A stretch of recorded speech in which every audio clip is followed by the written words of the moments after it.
The CEO's twin daughters hadn't spoken in 387 days. 13 nannies had quit. 2 child psychologists refused to return.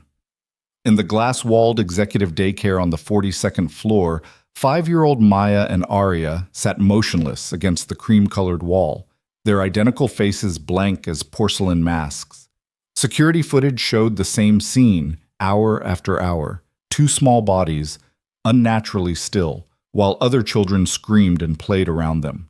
Then Evan Cole, the night janitor with calloused hands and a tragedy of his own, made a choice that would shatter everything the world thought it knew about silence, healing, and what it really means to speak. If you're watching from your city right now, drop a comment below and tell me where you're from. I want to see how far this story travels.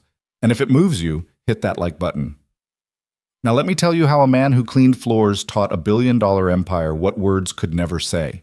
The elevator descended through 42 floors of steel and ambition, carrying Evan Cole toward the world that had forgotten him. His reflection flickered in the polished doors. A man of 38 who looked 50, with shoulders permanently hunched from pushing industrial mops and eyes that had learned to look past people instead of at them. The blue maintenance uniform hung loose on his frame. He'd lost weight since Claire died, since everything that mattered slipped through his fingers like water. The cart beside him rattled, cleaning solutions, trash bags, the tools of invisibility. In 3 years of working nights at Hale Tower, Evan had perfected the art of being present without being seen. He knew which executives left coffee rings on their desks, which lawyers worked until 3 a.m., which analysts cried in the bathroom stalls after brutal performance reviews. He knew everything about the people who never knew his name. "Hold the elevator." Evan's hand shot out automatically, stopping the doors. A woman in a charcoal suit stumbled in, phone pressed to her ear, designer heels clicking against the marble floor. Lauren Hale. He recognized her from the building directory and the occasional glimpse through conference room windows. CEO of Hale Innovations, the kind of woman who appeared in Forbes and Fortune, whose signature sat on patents worth hundreds of millions. She didn't look at him. They never did. "I don't care what Dr. Morrison says," Lauren snapped into the phone. "If she's not willing to actually work with them, then she's fired like the rest. Yes, I know she has credentials. So did the other 12 who quit." Her voice cracked slightly. "Find me someone who can help my daughters. I don't care what it costs." The elevator stopped at 42. Lauren swept out without acknowledgement, disappearing down the corridor. Evan guided his cart in the opposite direction, toward the service areas where people like him belonged. But her words followed him. "My daughters." Evan had a daughter once, Lily. She'd be 7 now, if the accident hadn't stolen her along with Claire 2 years ago. Drunk driver, wrong place, wrong time, the kind of catastrophic randomness that splits your life into before and after, with a chasm between them you can never cross. He still had Jake, though, his 8-year-old son, who'd stopped talking for 6 months after the funeral, who'd learned to communicate with drawings and gestures and the kind of silence that screamed louder than words, who'd eventually found his voice again, not because therapists forced it, but because Evan had simply waited beside him in the quiet until speaking felt safe again. The memory lodged in his chest like broken glass. Evan's route took him past the executive daycare around 11 p.m., after the last of the regular staff had gone home. The room was dark except for emergency lighting, child-sized furniture casting long shadows across educational posters and toy bins. He was emptying the trash when he heard it. Not sound, the absence of it. Through the interior window, he could see into the small observation area parents used during transitions. And there, visible through the glass, 2 little girls sat against the far wall of the main playroom. Identical. Maybe 5 years old. Completely, unnaturally still. Evan had seen children sleep, play, cry, rage. He'd never seen children sit like statues, their small bodies rigid, their faces carefully blank, like they'd learned that movement drew attention, and attention brought pain. His hand was on the door handle before he thought better of it. The room smelled like graham crackers and lavender cleaning solution. The girls didn't move as he entered, didn't blink. Their eyes tracked him with the wary precision of prey animals calculating distance to a predator. Evan stopped 5 feet away, knelt slowly, making himself smaller. "Hey," he said quietly. "I'm Evan. I clean the floors here." Nothing. Not even a flicker of response. He didn't push. Instead, he studied them the way he'd learned to study Jake during those silent months, looking for the story beneath the stillness. They wore matching purple dresses, expensive fabric with hand-stitched details. Their dark hair was braided identically, but their hands told different stories. One girl's fingernails were bitten to the quick. The other's knuckles showed faint scars, like she'd hit something hard repeatedly. "I have a son about your age," Evan continued, his voice barely above a whisper. "He used to be real quiet, too, for a long time. That was okay. Sometimes quiet is the only safe place there is." The girl with bitten nails blinked. Just once. But it was movement, and movement meant awareness, and awareness meant connection, however thin. Evan stayed there for another moment, then stood slowly. "I'll be around," he said, cleaning. "You don't have to talk. You don't have to do anything. I just wanted to say hi." He returned to his cart, but something had shifted in his chest, a familiar ache he'd been avoiding for 2 years, the instinct to help, to reach toward broken things and see if they could be made whole. "Mr. Cole?" Evan looked up from mopping the executive hallway to find a woman in her 60s standing beside his cart. She wore a daycare staff uniform with a name tag, Margaret Chen, lead supervisor. "Yes, ma'am? I need to ask you about last night. You were seen entering the twins' room." Evan's stomach tightened. "I was emptying trash, just said hello to the kids." Margaret's expression softened. "I'm not accusing you of anything, but those girls, Maya and Arya Hale, they're complicated. Their mother has very strict protocols about who interacts with them." "I didn't mean to break any rules." "You didn't." Margaret glanced down the empty hallway, then lowered her voice. "Can I speak candidly?" Evan nodded. "Those children haven't spoken in over a year, not a single word. They don't cry, don't play, don't react to anything. We've had 13 nannies quit. Multiple specialists refuse to continue treatment. Their mother is desperate, but she's also," Margaret chose her words carefully, "demanding. She wants them fixed, made normal. She doesn't understand that you can't force healing." "What happened to them?" Evan asked quietly. "No one knows exactly. Their father, Lauren's ex-husband, left when they were 3. Apparently very volatile, very controlling. The girls were verbal before he left, but something happened that last year. After the divorce, they just stopped. Everything. Like they decided the world wasn't safe enough to engage with anymore." Evan thought of Jake's silence, of the way his son had retreated so far inward that Evan had feared he'd never come back, of the patience it had taken, months of sitting beside him, waiting, offering presence without pressure. "That's a defense mechanism," he said. "When you can't control what hurts you, you control what you give away. Words, reactions, everything." Margaret studied him with new attention. "You sound like you know something about this." "My son went through something similar, after we lost my wife and daughter." "I'm sorry." The words were simple but genuine. "Did he recover?" "He talks now, but recovery isn't the right word. He's different. We both are. Some things don't heal, they just change shape." Margaret was quiet for a moment. "The girls noticed you last night. This morning, for the first time in weeks, they weren't positioned against the wall when I arrived. They were sitting near the window where you'd been standing." Something turned over in Evan's chest. That could be coincidence. Maybe. Or maybe they recognized something in you. Margaret met his eyes. "I know this isn't your job. I know you have no obligation. But if you wanted to, check on them during your rounds. I wouldn't stop you." Evan should have said no. Should have remembered that he was just a janitor, that these were the CEO's daughters, that getting involved meant risking the careful emotional distance he'd built around himself like armor. Instead, he heard himself say, "What time do they usually arrive?" "Well, the girls came at 6 p.m. on weekdays, dropped off by a rotating cast of drivers while their mother worked late." Evan adjusted his route to pass the daycare around 6:30, after the transition chaos had settled and before the overnight supervisor started her rounds at 7.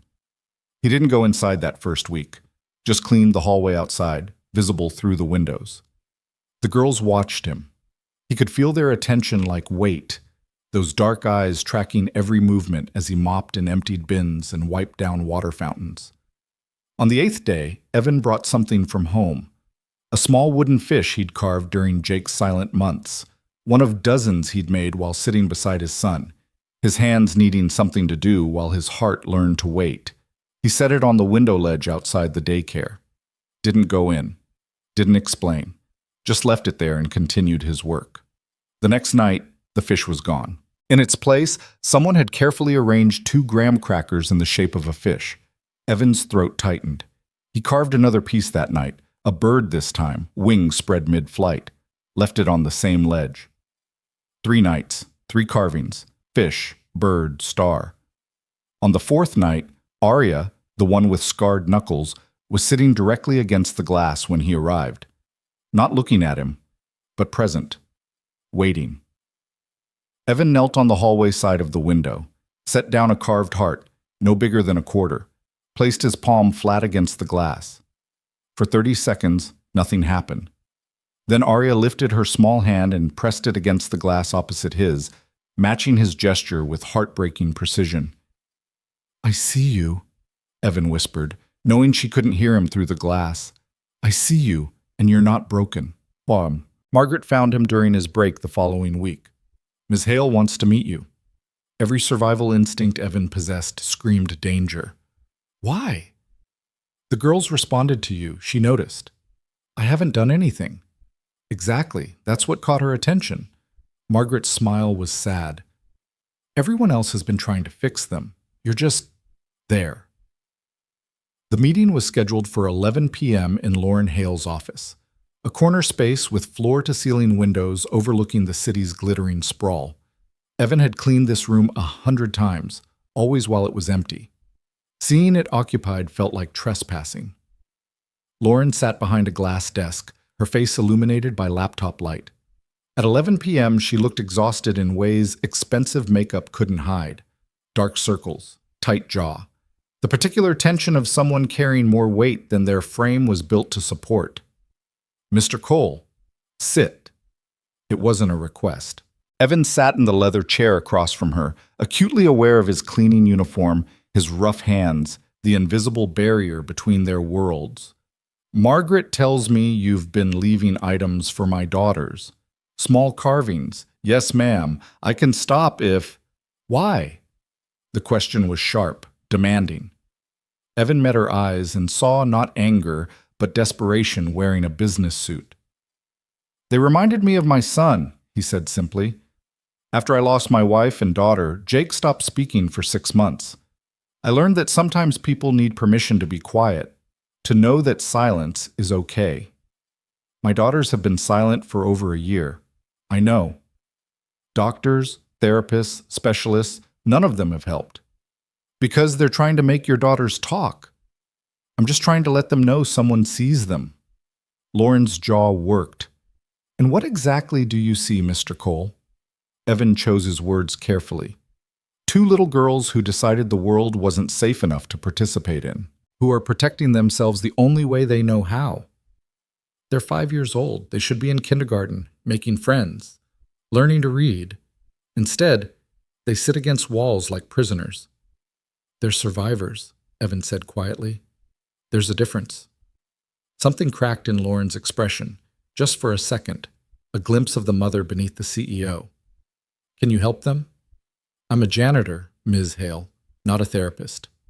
"I don't want a therapist. I've hired 14. I want someone who understands." "Understands what?" "What it's like when words stop working." Her voice dropped. "When everything you say makes things worse instead of better." The raw honesty caught Evan off guard. He'd assumed Lauren Hale lived in a world where words were weapons, tools, currency. He hadn't considered that she might know their limits. "I can't promise anything," he said. "Your daughters will heal on their own timeline, if they choose to heal at all." "But you'll keep being there?" "During my shifts, yes." Lauren nodded, her professional mask sliding back into place. "Margaret will give you access to the daycare, whatever you need." "I don't need anything, except maybe permission to bring my son sometimes. Jake's around their age, having another kid around One who understands silence might help. Your son is welcome. Lauren stood, signaling the meeting's end. Thank you, Mr. Cole. Evan rose. At the door, he paused. Ms. Hale? They're not broken. They're just waiting for the world to prove it's worth speaking to again. She didn't respond. But as the door closed behind him, Evan thought he saw her shoulders shake. Jake came to the tower on Saturday, his small hand tucked into Evan's as they rode the elevator to 42. His son wore his favorite dinosaur shirt and carried a backpack full of art supplies, weapons against boredom. Are the quiet girls here? Jake asked. He spoke softly now, his voice carrying the careful quality of something rebuilt after breaking. Yeah, buddy, but remember what we talked about? Don't ask them questions. Don't try to make them talk. Just be. Exactly. The daycare was different on weekends. Smaller staff, fewer kids. Maya and Arya sat in their usual spot against the wall, watching the room with those unnervingly steady eyes. They wore matching yellow dresses today, their dark hair loose around their shoulders. Evan set up his supplies in the far corner, cleaning but slower than usual. Jake spread out his drawing paper and crayons nearby, creating a small island of activity that didn't demand participation. For an hour, nothing happened. Evan cleaned. Jake drew. The twins watched. Then Jake did something Evan hadn't anticipated. He started signing. Basic ASL, the language they'd learned together during Jake's silent months, when his hands had spoken what his voice couldn't. Hello. My name Jake. I like dinosaurs. Maya and Arya went rigid. Not with fear, with recognition. Arya's hands moved, hesitant, uncertain, but unmistakable. You know signs? Jake's face lit up. He signed back enthusiastically. Yes, my dad taught me. Do you know signs? Both girls nodded. Arya signed again, her movements growing more confident. Our dad taught us. Before he left. Evan's heart hammered. He kept cleaning, giving them space, but every nerve in his body was focused on this conversation unfolding in silence. Jake, bless him, didn't act surprised or excited. He just continued signing naturally. Signs are cool. You can talk without sound. Want to draw? He pushed a piece of paper and some crayons toward them. For a long moment, the twins didn't move. Then Maya, the one with bitten nails, reached out and took a red crayon. She drew a fish. Careful, detailed. Then looked at Evan. He understood. Recognition washed over him like cold water.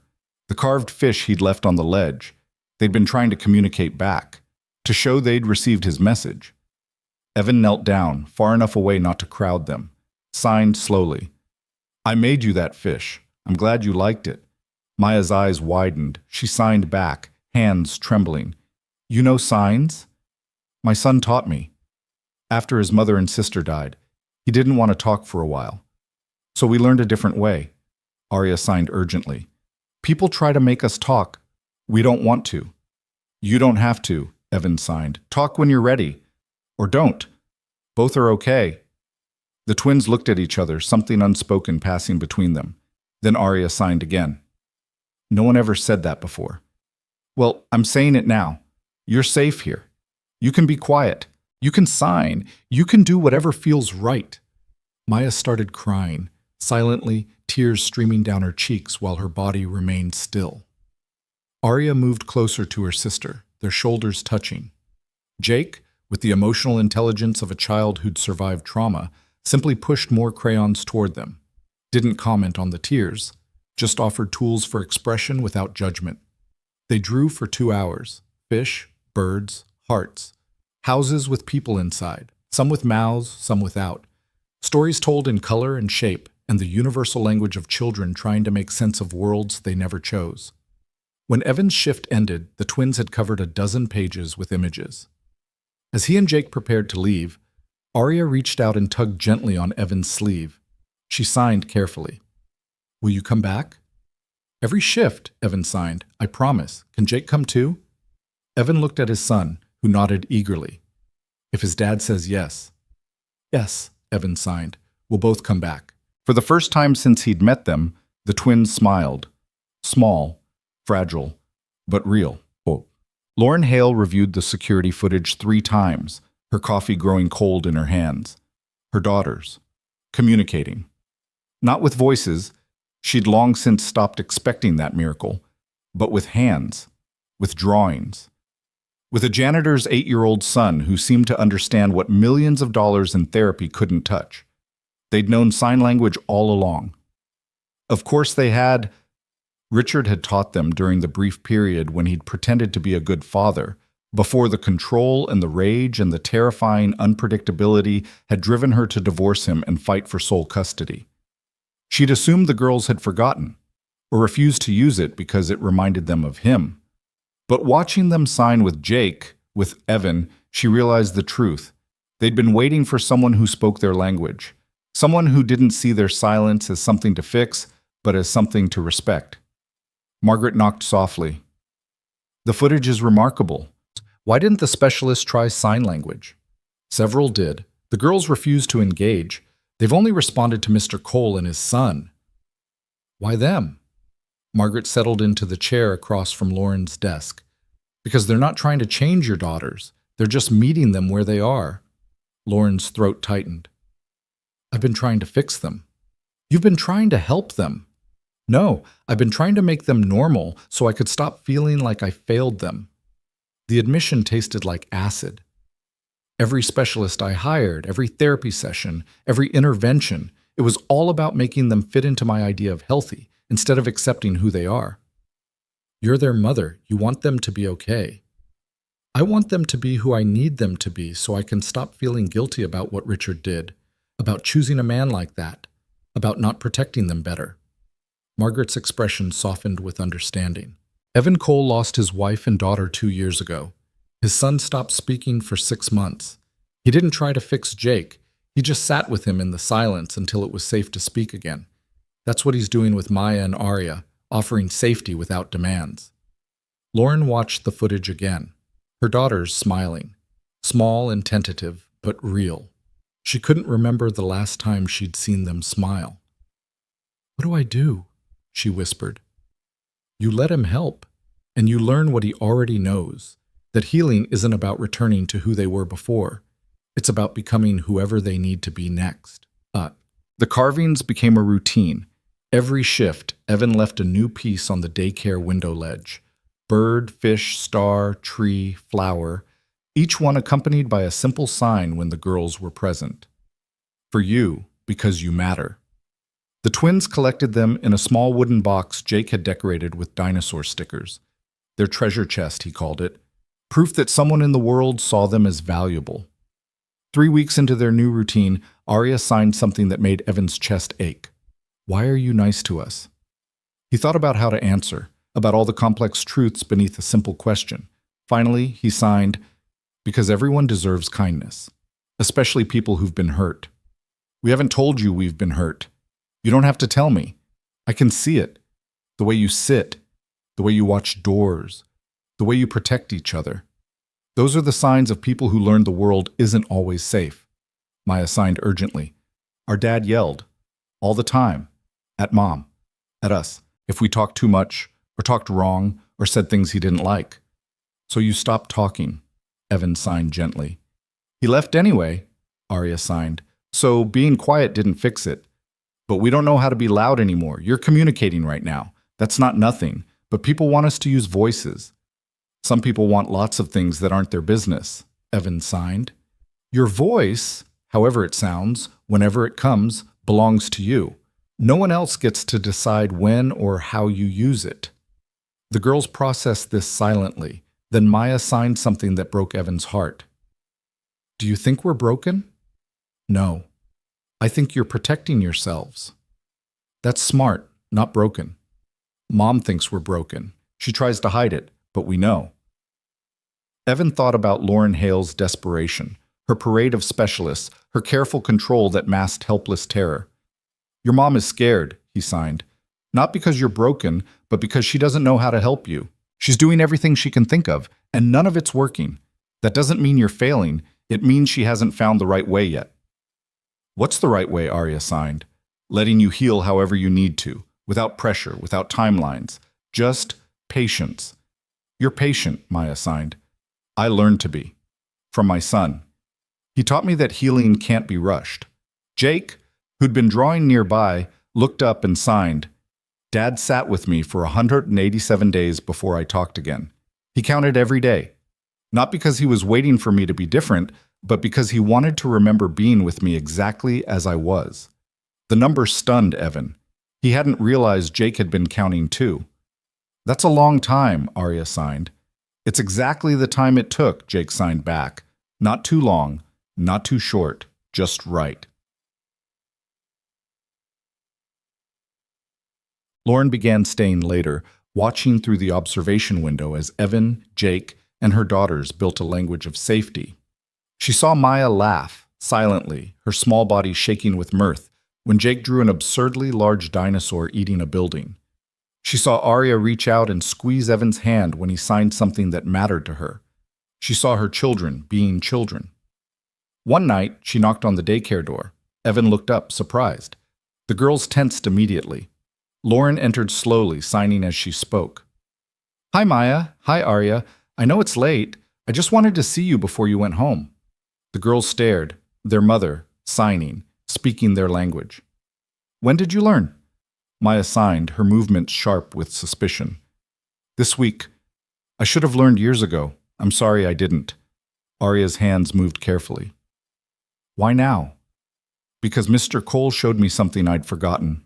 That loving someone means meeting them where they are, not demanding they come to where you want them. The girls looked at Evan, who signed, Your mom's right, and she's trying. That's worth something. Maya signed to her mother, You've been trying to fix us. I have, and I was wrong. You don't need fixing. Lauren's voice cracked. I was so scared of losing you the way I lost your father's love, so terrified that your silence meant I'd failed, that I couldn't see you were speaking all along, just not in the way I was listening for. Arya's hands trembled. We're not going to be normal. I don't want normal. I want you. However you are. However you need to be. The girls looked at each other in that wordless twin communication. Then, slowly, they stood and walked to their mother. The hug was tentative, uncertain. But when Lauren wrapped her arms around both daughters, they didn't pull away. They leaned in. Evan quietly gathered his things, gesturing for Jake to follow. This moment belonged to them. As they left, he heard Lauren sign to her daughters, I see you. I'm sorry it took me so long, but I see you now. The breakthrough came on a Tuesday. Evan was showing the twins and Jake how to carve soft wood, carefully supervised, using smooth tools designed for children. Maya was working on a flower. Arya, predictably, was making a bird. The trick, Evan explained, signing as he spoke so all three children could follow, is to work with the grain. If you try to force the wood to be something it isn't, it splits. But if you understand what it wants to be, you can help it become that. Arya looked up from her carving and spoke. Like people. 2 words. Soft, raspy from disuse, but unmistakably verbal. The room froze. Evan's heart hammered, but he kept his expression neutral. Didn't celebrate or make a fuss, just nodded. Yeah, Arya, exactly like people. Maya stared at her sister, then quietly. You talked. So did you, Arya whispered. The twins looked at each other, eyes wide. Then they began to laugh. Not silently this time, but with actual sound. Rusty. Strange. Beautiful. Jake, bless his emotionally intelligent soul, just grinned and kept carving. Cool. Can you pass me the sandpaper? And just like that, the moment became normal. Not a miracle requiring celebration, not a breakthrough demanding analysis, but simply a small shift in how they communicated. Words added to signs, added to drawings, added to carvings, all of it equally valid, all of it part of their expanding language. They spoke occasionally for the rest of the session, small comments, observations, nothing profound, but each word was a choice, freely made without pressure or expectation. When Lauren arrived to pick them up, the girls ran to her, an unprecedented display of enthusiasm. Mom, Maya said aloud, I made a flower. Lauren's knees nearly buckled. She looked at Evan, her eyes shining. He signed and spoke simultaneously. They're choosing to talk sometimes. On their terms. That's what matters. Lauren knelt to her daughter's level. Your flower is beautiful, Maya. Will you tell me about it? It has 5 petals, Maya said, her voice gaining strength.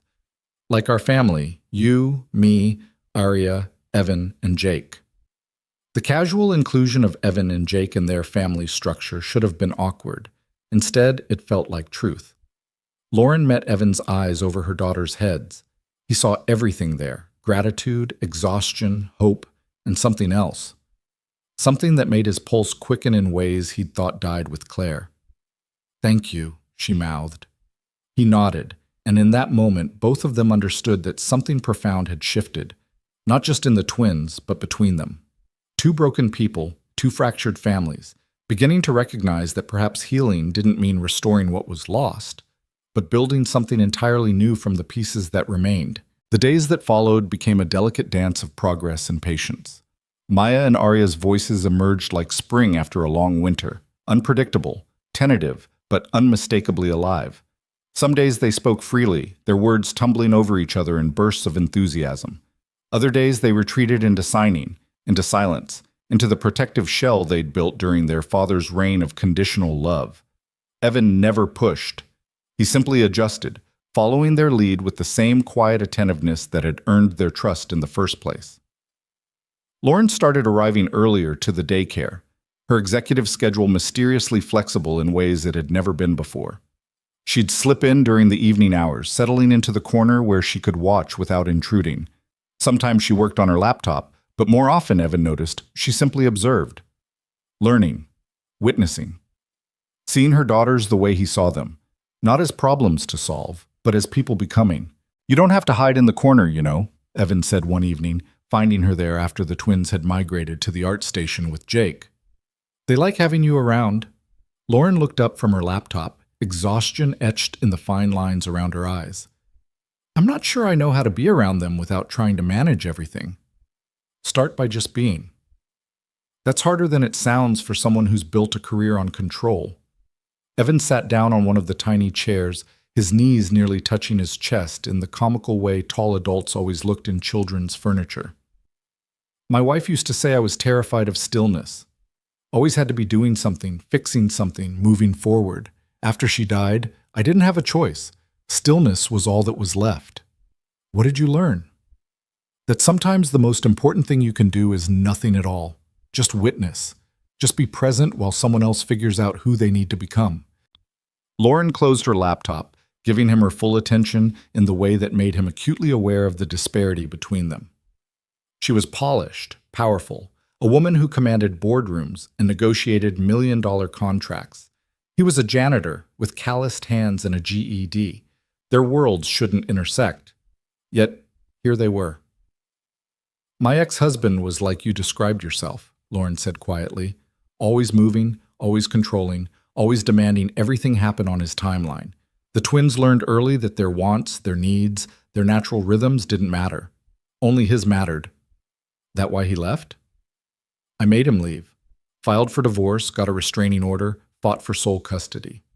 He didn't want the girls. He wanted ownership of them. There's a difference. Her jaw tightened. The day I served him papers, he told them they were the reason the family was breaking. That if they'd been better daughters, quieter daughters, more obedient daughters, he would have stayed. Evan's hands clenched involuntarily. He blamed 5-year-olds for his failures. They stopped talking 2 days later. I thought it was temporary trauma. I hired the best child psychologist money could buy. I did everything the experts recommended. But nothing worked because I was approaching it like a business problem. Identify the issue, implement solutions, measure results. I never considered that maybe the solution wasn't about making them talk again. It was about making it safe enough that they'd want to. You're learning now. Because you showed me how. A janitor with no degrees or credentials succeeded where 14 specialists failed. There was no condescension in her voice, only wonder tinged with something that might have been shame. Evan met her eyes steadily. Credentials don't teach you how to sit with pain. Loss does. Your specialists had knowledge. I have experience. There's a difference. Lauren was quiet for a moment, watching as Arya showed Jake her latest carving, a bird with outstretched wings, more detailed than anything she'd attempted before. My company is launching a new initiative, early childhood education programs for corporate employees, subsidized care, developmental support, the whole infrastructure. Sounds ambitious. I want you to help design it. Evan blinked.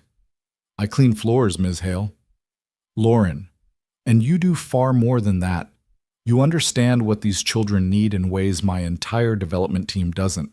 I'm not asking you to quit your job or pretend to be something you're not. I'm asking you to consult. Share your perspective.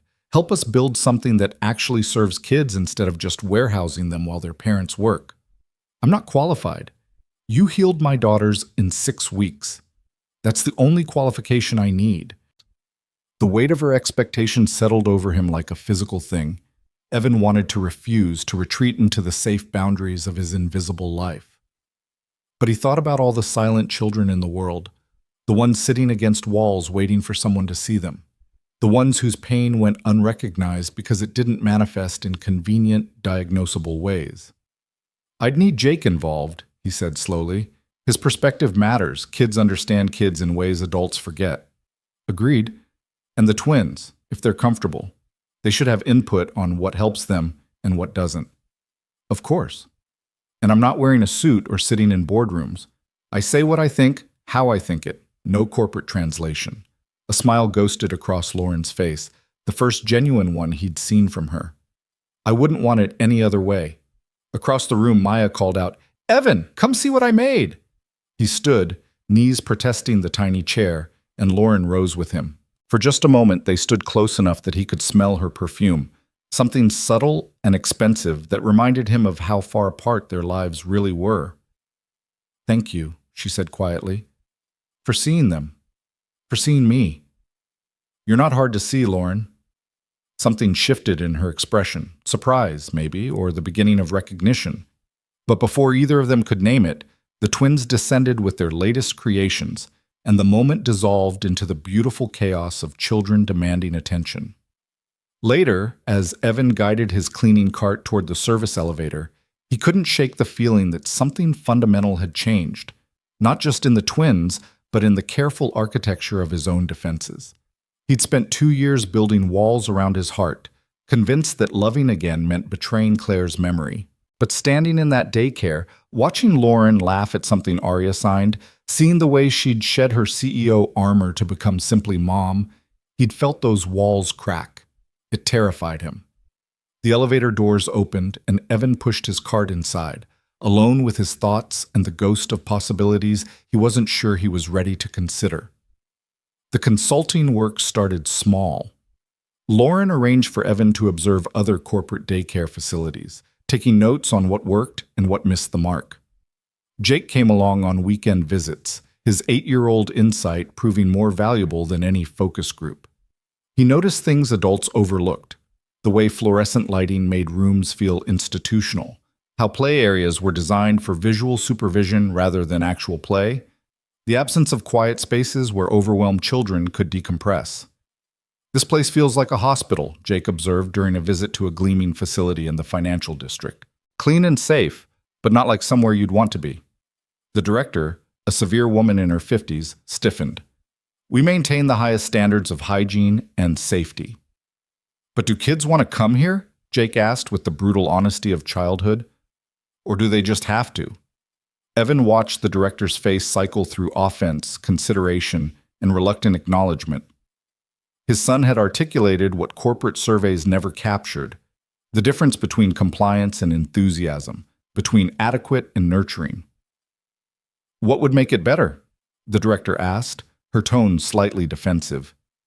Jake walked through the space, his small hand trailing along sterile walls painted in aggressive primary colors.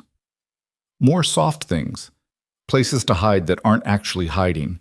Books where kids can reach them, not just on high shelves to look at. Art supplies that are for using, not for special occasions." He paused by a window. "And plants. Living things that kids can help take care of. So it feels like growing, not just waiting." The director looked at Evan. "Your son is very perceptive. He's had practice noticing what's missing." That night, Evan compiled Jake's observations into a report for Lauren.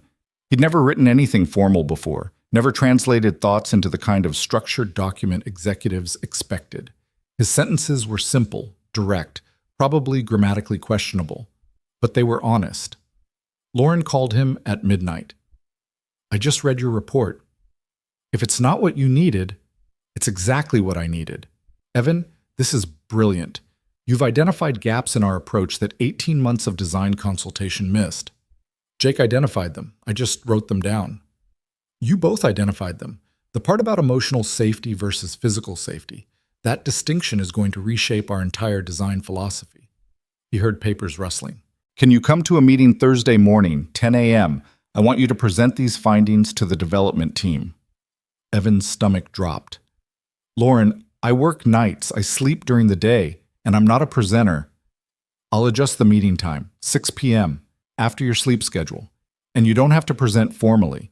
Just talk to them the way you talk to me, or boots, the way you talk to the twins." These are corporate executives. They're not going to listen to a janitor. They'll listen to the person who accomplished what their million-dollar consulting contracts couldn't. Her voice softened. "I know I'm asking you to step outside your comfort zone, but this matters, Evan. What you understand could help thousands of children. Doesn't that scare you less than a boardroom?" He thought about all the silent kids sitting against walls in facilities that met safety codes but failed souls. About children like Maya and Arya, like Jake, like the hundreds of others who'd learned that the world wasn't built for their kind of pain. 6 p.m. Thursday, he agreed, but I'm wearing my work clothes. I wouldn't have it any other way. The development team consisted of 12 people crammed into a conference room that probably cost more than Evan's annual salary. They ranged from architects to child development specialists, education consultants to interior designers. All of them looked at Evan with barely concealed skepticism when he walked in wearing his maintenance uniform, Jake trailing behind him. Lauren stood at the head of the table, commanding the room with the effortless authority that came from years of leadership. "Everyone, this is Evan Cole and his son Jake. They've been consulting on our child care initiative, and they have insights that are going to fundamentally change our approach. Evan, the floor is yours." 12 pairs of eyes turned to him with varying degrees of interest and condescension. Evan recognized the look, the same one he got from executives who didn't bother learning his name, despite seeing him clean their offices 5 nights a week. He thought about running, about apologizing for wasting their time, and retreating to the comfortable obscurity of night shifts and janitorial work. Then he thought about Arya's hands trembling as she signed, "People try to make us talk," and he found his voice. "I'm going to tell you about my son," Evan began, his rough voice filling the expensive silence. 2 years ago, his mother and sister died in a car accident. Jake stopped talking for 6 months, completely silent. I took him to therapists, specialists, everyone I could afford on a janitor's salary. They all had theories, diagnoses, treatment plans. None of them helped. Jake stood beside him, small and steady. The room had gone very quiet. What finally helped was stopping trying to fix him. I sat with him in the silence. I learned sign language. I carved small wooden objects, fish, birds, stars, just so my hands had something to do while we sat together. I didn't demand progress. I didn't measure milestones. I just showed up, consistently, without expectations. Evan met the eyes of a woman who'd been checking her phone. She put it down. After 187 days, Jake started talking again. Not because I did anything right, but because I finally stopped doing things wrong. He pulled out the notes he and Jake had compiled. "You're building childcare facilities the way you'd build any corporate space, efficient, safe, measurable. But children aren't small adults. They don't need efficiency. They need emotional safety. They need spaces that allow for different ways of being, communicating, existing." One of the architects, a thin man in an expensive suit, leaned forward. "Can you give us specific examples?" Jake stepped forward, his voice clear. "The place we visited Tuesday had cameras everywhere, which is good for safety. But kids knew they were always being watched, so they never did anything that might look weird or wrong. They just acted normal, which means they couldn't actually be themselves." "What would you suggest instead?" one of the education consultants asked, her tone genuinely curious now. "Private spaces that adults can see into if there's a problem, but that don't feel like surveillance," Jake said. like cozy corners with curtains, or reading nooks with low walls, places where kids can be alone without feeling watched. Evan watched his son articulate concepts. Child development specialists spent years studying, explaining them with the simple clarity of lived experience. Pride swelled in his chest.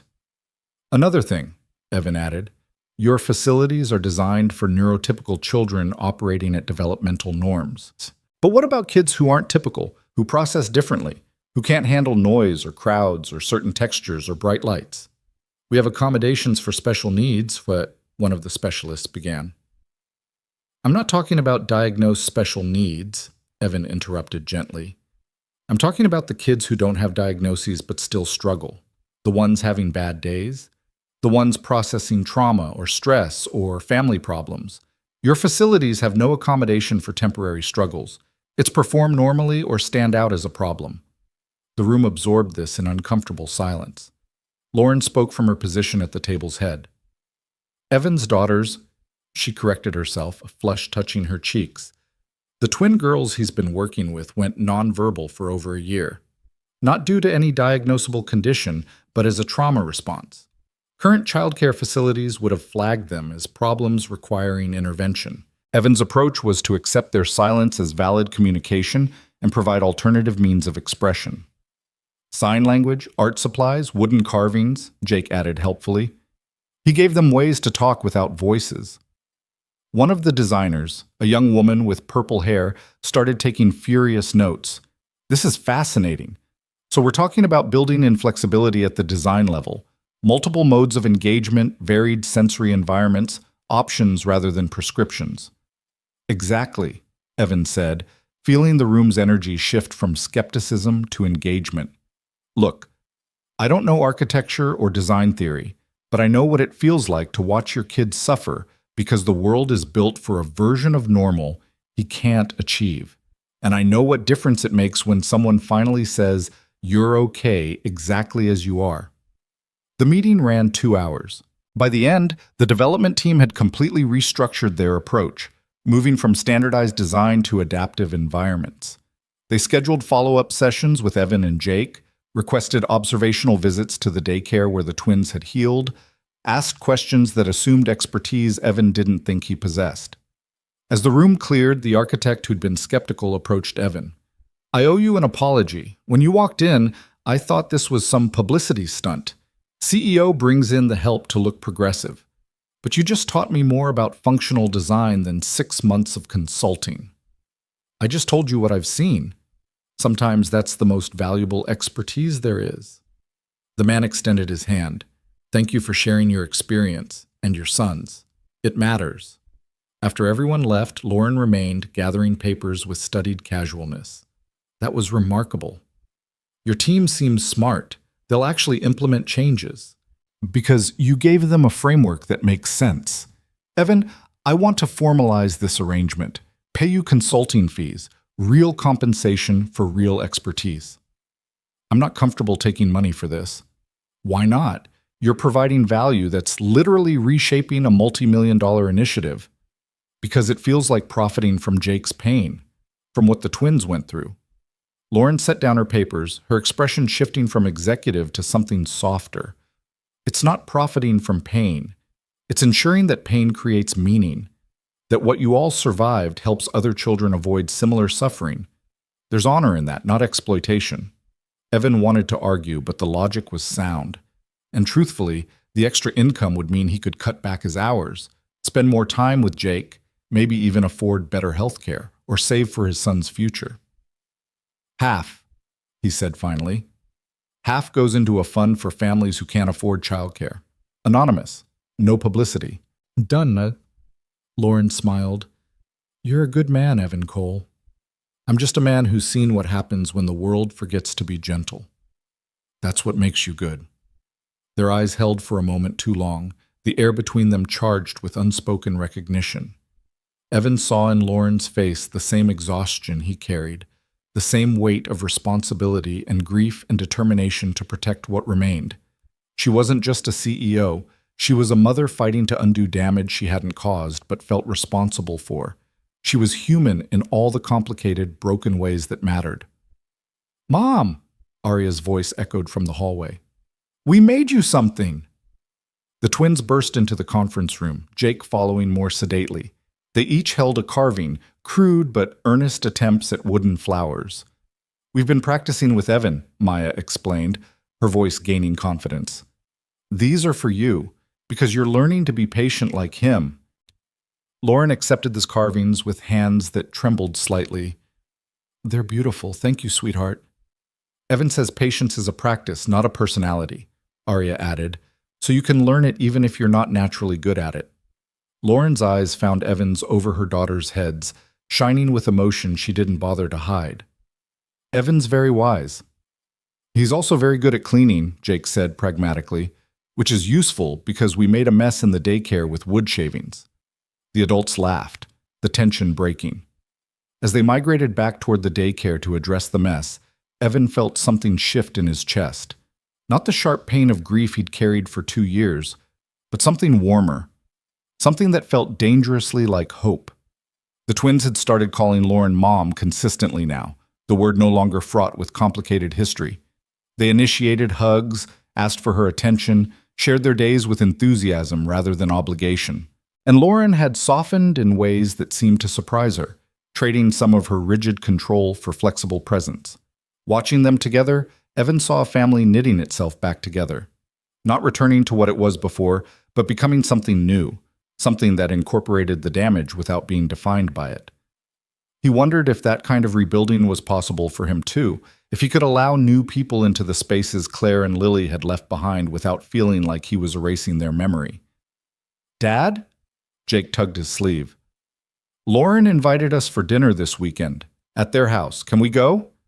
Evan looked at his son's hopeful face, then at Lauren's careful expression as she pretended not to listen while sweeping up wood shavings with Maya and Arya. Yeah, buddy, he said quietly. I think we can go. Jake grinned and ran to tell the twins, leaving Evan standing in the doorway of a corporate daycare that had somehow become the epicenter of his rebuilding life. He'd come here to clean floors and remain invisible. Instead, he'd been seen. Known. Drawn into a family that matched his own broken edges with devastating precision.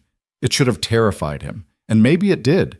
But somewhere beneath the fear lived something else, the first fragile stirrings of willingness to try again, to risk again, to believe that maybe, just maybe, love wasn't a finite resource that died with the people who inspired it.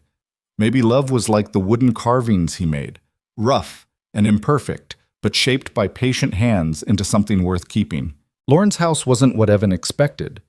He'd imagined something sterile and modern, all glass and sharp angles designed to impress rather than welcome. Instead, the colonial-style home in the suburbs had a front porch with a swing, flower boxes under the windows, and a yard where toys lay scattered in the grass like evidence of actual childhood. Jake pressed his nose against the car window as Evan pulled into the driveway. It looks normal. What did you think it would look like? I don't know, like a castle or something. She's really rich. Rich people still live in houses, buddy. The front door opened before they'd even gotten out of the car. Maya and Arya tumbled down the steps in matching jeans and different colored shirts, purple for Maya, blue for Arya. Their hair was pulled back in messy ponytails, and they were barefoot despite the autumn chill. You came, Arya called, signing simultaneously in the habit they'd developed. We've been watching for your car for an hour. More like 10 minutes, Lauren corrected, appearing in the doorway. She wore jeans too, and a soft sweater that made her look younger somehow, less like a CEO and more like someone's mother. But they have been excited all day. Evan climbed out of his 15-year-old Honda, acutely aware of how it looked parked beside Lauren's Mercedes. Jake didn't seem to notice the disparity, already racing toward the twins with the easy enthusiasm of children who'd found their people. We have a fort in the backyard, Maya announced, grabbing Jake's hand. Real tree branches and blankets. Come see! The 3 children disappeared around the side of the house, leaving Evan and Lauren standing in the driveway like awkward teenagers on a first date. Your home is beautiful, Evan said, because the silence needed filling. It's too big for 3 people, honestly. I bought it thinking Richard and I would fill it with children and family dinners, and all the things I thought marriage was supposed to be. Lauren's smile was self-deprecating.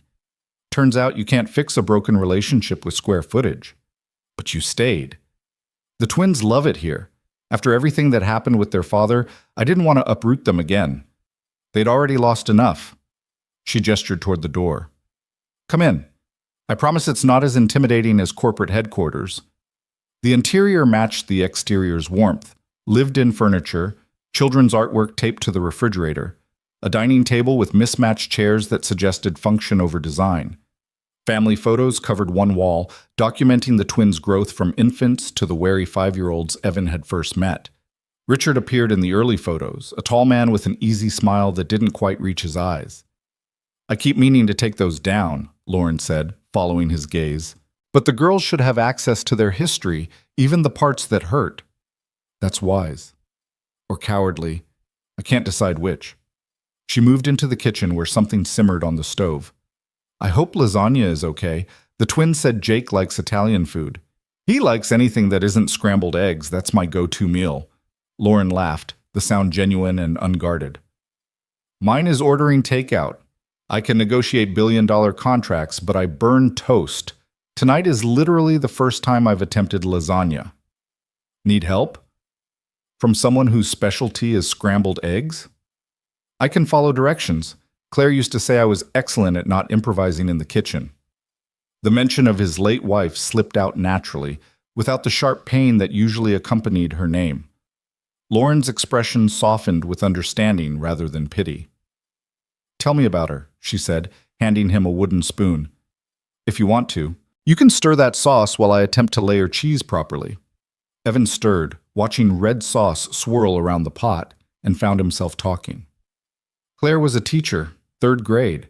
She loved those kids like they were her own, knew every detail of their lives, spent her own money on supplies because the school's budget was a joke. The memories rose like steam, warm and bittersweet.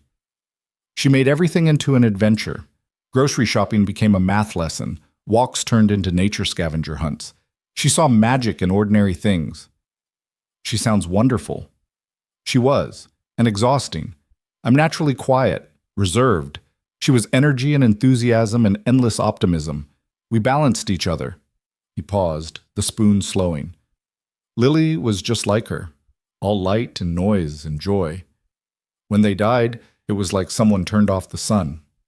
Lauren set down the cheese she'd been grating, her hands still. How did you survive it? I'm not sure I did. Not the me I was before, anyway. That version of Evan died with them. He met her eyes. I became someone new. Someone harder. Quieter. Someone who understood that love doesn't protect you from loss. It just gives loss something to destroy. But you still love Jake. Loving Jake isn't optional. He's my son. But letting anyone else in? Evan shook his head. That terrifies me in ways I don't know how to articulate. The kitchen filled with the smell of baking pasta and the weight of honesty. Lauren moved closer, not touching him but present in the way that mattered. Richard destroyed my ability to trust my own judgment, she said quietly. I chose him. I married him. I brought children into a relationship with a man who turned out to be controlling, manipulative, and emotionally abusive. How do I trust myself to choose better next time? Maybe you don't choose better. Maybe you just choose different. Is that what you're doing? Choosing different? The question hung between them, layered with implications neither of them was ready to name. Evan thought about all the walls he'd built, all the careful distance he'd maintained since Claire's death. He thought about how Lauren had slipped past those defenses without even trying, simply by being as broken and brave as he was. I don't know, he admitted. But I'm here. That's different for me. It's different for me, too. Before either of them could say more, the children erupted through the back door in a chaos of laughter and accusations. Jake said our fort isn't structurally sound, Arya announced, indignant. Because it's not, Jake defended. 3 of the support branches are cracked. It'll collapse in strong wind. Then help us fix it instead of criticizing, Maya said, ever the peacemaker. I was going to. I just wanted to identify the problems first. Lauren caught Evan's eye, amusement dancing in her expression. Your son is very analytical. He gets it from his mother. She could spot structural problems in anything. Buildings, relationships, really optimistic life plans. The dinner table became a negotiation between Jake's engineering concerns and the twins' creative vision for their fort. Evan watched his son sketch designs on a napkin, while Maya and Arya argued for aesthetic elements that defied physics. The conversation flowed with the easy rhythm of people who genuinely enjoyed each other's company. "What if we use rope here?" Jake suggested, pointing to his diagram. "It's flexible, so it moves with wind instead of breaking." "But rope isn't magical," Arya protested. "We need the fort to feel like a fairy house." "Physics doesn't care about magic." "Then make magical physics," Lauren leaned toward Evan. "Is this what family dinners are supposed to be like? Passionate debates about fort construction?" "I think it's whatever makes people want to stay at the table." And they did stay, long after the lasagna was consumed and darkness pressed against the windows. The children eventually retreated to the living room with art supplies, designing their improved fort on paper while the adults cleared dishes. "I haven't seen them this animated in years," Lauren said, watching her daughters through the doorway. "They're just kids. Normal, silly, passionate kids." "They always were. They just needed permission to show it." "You gave them that permission. I don't know how to thank you." "You don't need to thank me. Watching them heal has been its own reward." Lauren loaded the dishwasher with the careful precision she probably applied to everything, each dish positioned exactly right. "Can I ask you something personal?" "You just heard me talk about my dead wife. I think we're past formality. Do you ever feel guilty for being happy again, even in small moments?" The question struck deep, hitting the tender place Evan usually avoided. "Every single day. I'll laugh at something Jake says, and then I'll remember Claire isn't here to laugh with me. I'll feel content, and then I'll feel like I'm betraying her memory by not staying in perpetual grief." "How do you handle it?" "I tell myself that Claire would want me to live, that staying broken doesn't honor her. It just wastes the life she'd want me to have." He paused, choosing his next words carefully. "But knowing that intellectually and feeling it emotionally are different things. Most days, I'm still figuring out how to forgive myself for surviving." Lauren's eyes shimmered with understanding. Richard told the twins that the divorce was their fault, that if they'd been better daughters, he would have stayed. And even though I know intellectually that he's wrong, that he was abusive and destructive and the divorce was necessary, emotionally, I still feel like I failed them, like I should have known better, chosen better, protected them better. You did protect them. You got them away from him. After years of exposing them to him first. You can't undo the past, Lauren. You can only shape what comes next. She closed the dishwasher with a soft click, then turned to face him fully. They stood close in the small kitchen, the children's voices a distant soundtrack to this moment of raw honesty. "What if I want what comes next to include you?" she asked, her voice barely above a whisper. Evan's heart hammered. "Lauren, I know this is complicated. I know we're both carrying damage. I know your job is cleaning my building, and I'm your employer, and there's a power dynamic that makes this ethically questionable." She took a shaky breath. "But I haven't felt this seen by another adult in years, maybe ever, and I think you feel it too." He did. That was the terrifying part, the way Lauren understood his grief without trying to fix it. The way she'd learned to parent her daughters differently because he'd shown her a different way. The way she looked at him like he mattered beyond his utility, beyond what he could provide or accomplish. "I'm not good at this," Evan said finally. "At relationships, at vulnerability, at trusting that good things won't be ripped away. I'm not asking you to be good at it. I'm just asking if you're willing to try." Through the doorway, Jake's laughter rang out, followed by the twins' delighted squeals. 3 children who'd found each other across the wreckage of their respective traumas, building something new from broken pieces. Maybe adults could do the same. "I'm willing to try," Evan said, the words feeling like jumping off a cliff. "But slowly, carefully, with a lot of communication and honesty and room to mess up." "I can work with that." Lauren reached out tentatively, and Evan took her hand. Her palm was soft against his calloused skin, the contact electric and terrifying and right in ways he hadn't felt since Claire. They stood there in her kitchen, holding hands like awkward teenagers, while their children designed fairy forts in the next room. It wasn't grand or dramatic. It was small and careful and real. The weeks that followed established a new rhythm. Evan continued his night shifts, but now they included extended time with the twins and Jake, all four children treating the daycare as their shared territory. Lauren adjusted her schedule to overlap with Evan's hours more frequently, their conversations deepening from careful pleasantries to genuine connection. The consulting work expanded.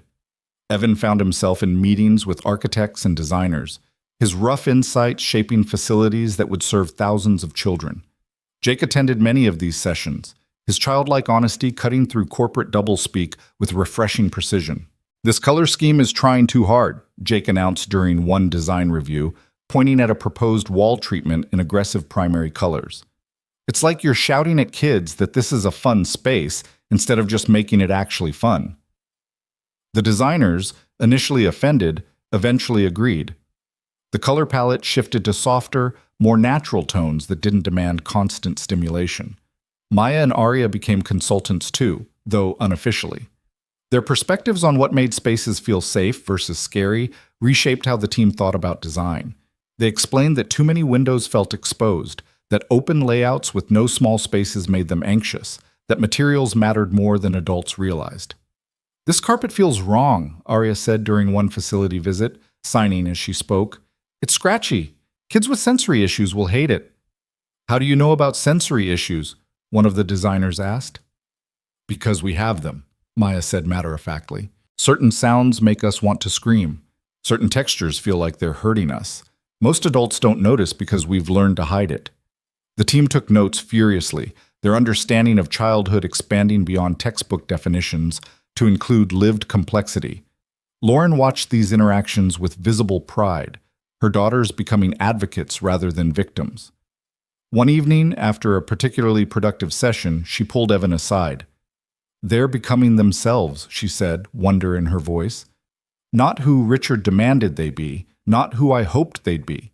Just authentically, messily themselves. That's all kids need permission to do." "You make it sound simple." "It is simple. It's just not easy." Their relationship progressed in small increments. Coffee together after the kids fell asleep in the daycare's quiet room. Texts during the day when Evan was sleeping and Lauren was in meetings. Weekend dinners that became routine rather than special occasions. They didn't rush toward definitions or labels, content to let whatever was building between them develop at its own pace. The first time Evan kissed Lauren, it happened in the parking garage at 2 a.m. She'd stayed late finishing a proposal, he'd finished his shift, and they'd run into each other at their cars. The fluorescent lights buzzed overhead, the space smelled vaguely of oil and exhaust, and it was completely unromantic. "I should go," Lauren said, keys in hand. "Early meeting tomorrow." "Yeah, me too. Well, late sleep, same thing." They stood there, neither moving, the air between them charged with want and hesitation, and the weight of everything they were both afraid to risk. "Evan," Lauren said quietly, "if you're going to kiss me, now would be a good time." He stepped closer, his heart hammering loud enough that she probably heard it. "I haven't kissed anyone since Claire." I haven't kissed anyone since Richard. We're both out of practice." "What if I'm terrible at it now? Then we'll be terrible together." Evan cupped her face in his rough hands and kissed her softly, carefully, like she was something precious that might break. Lauren made a small sound and pressed closer, her arms wrapping around his neck. The kiss deepened, 2 years of loneliness and fear and careful distance dissolving in the simple act of connection. When they finally pulled apart, both breathing hard, Lauren laughed shakily. "Not terrible." "No? Definitely not terrible." Evan rested his forehead against hers, overwhelmed by how much he'd forgotten, the warmth of another person, the electricity of touch, the terrifying joy of wanting someone and being wanted back. "I'm scared," he admitted. "Me too." "What if we mess this up? What if it doesn't work? The kids are already attached to each other. If we try and fail, then we handle it like adults and make sure the kids are okay," Lauren interrupted. "But Evan, what if it works? What if we're both brave enough to try and it actually works?" The possibility felt impossibly fragile, like holding water in cupped palms. But standing there in that ugly parking garage, Lauren's warmth against him and the ghost of her taste on his lips, Evan thought maybe fragile was okay. Maybe everything worth having was fragile. Okay, he said, let's be brave. They were careful about telling the children, wanting to make sure this was real and lasting before involving them in adult complications. But kids notice everything, and Jake cornered Evan one morning with the directness of someone who'd learned that important questions shouldn't wait. Are you dating Lauren? Evan looked up from his breakfast, scrambled eggs naturally, to find his son watching him with those two old eyes that understood more than 8-year-olds should. What makes you ask that? You smile different now, and you check your phone a lot, and last night you hummed while doing laundry. I can't hum? Dad, you haven't hummed since Mom died. The observation landed like a physical blow. Evan set down his fork, giving Jake the full attention this conversation deserved. Would it bother you if I was dating her? Jake considered this seriously. Is it because you don't love Mom anymore? No, buddy. I'll always love your mom. She was my first love, and losing her broke something in me that probably won't ever fully heal. Evan searched for words that were honest without being overwhelming. But loving your mom and building a new relationship with someone else aren't opposites. Both can be true at the same time. Do you love Lauren? I don't know yet. Maybe. It's too soon to be sure. But I care about her, and I enjoy spending time with her. And yes, I think we might be starting to date. Jake absorbed this, his small face serious. The twins would be my sisters. Kind of. Maybe eventually, if things work out. I like them. I know you do. And I like Lauren. She's smart and she listens and she doesn't treat me like I'm just a kid. Those are good qualities. Jake met his father's eyes with heartbreaking directness. I want you to be happy, Dad. Even if it's scary. Even if it means things changing. You've been sad for so long, and now you're not as sad, and I think that's because of Lauren and the twins. Evan's throat tightened. When had his son become wise enough to give his father permission to heal? When had Jake stopped being the child who needed protecting and become someone capable of offering strength?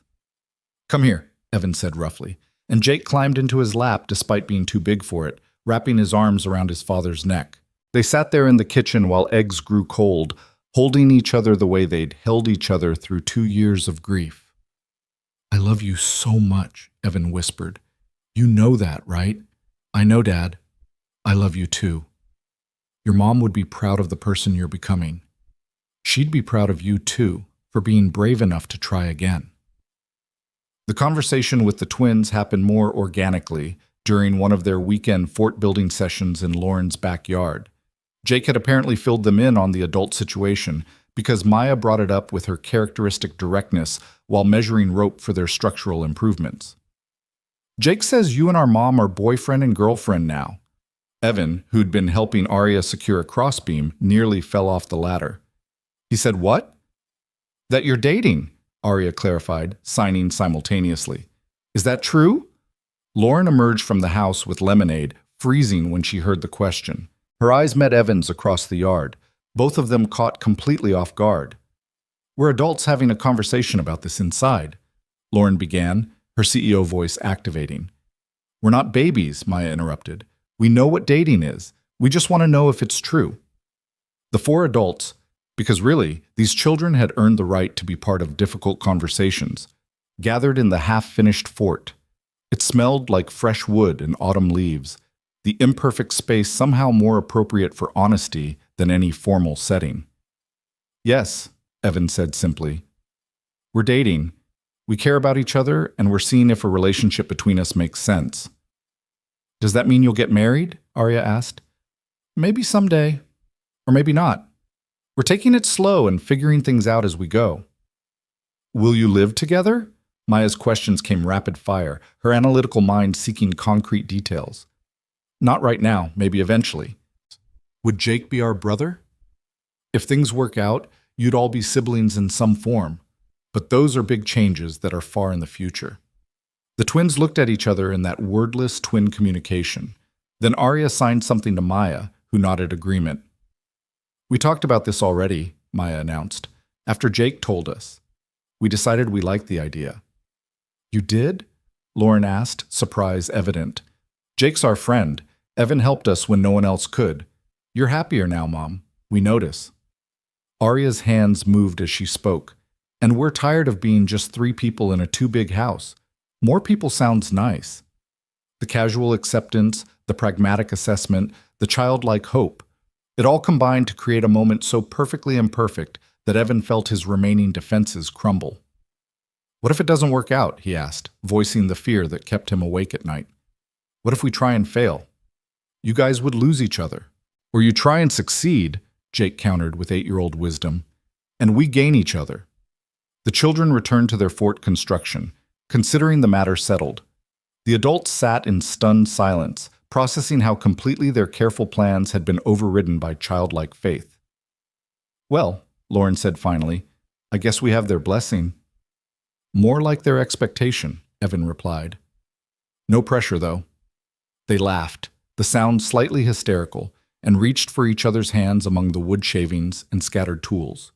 Above them, 3 children built a fort that defied physics through sheer determination, proving that impossible things became possible when people refused to accept limitations.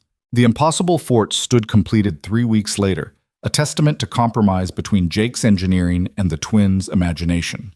Rope supported what physics demanded, while fairy lights and painted flowers honored what magic required.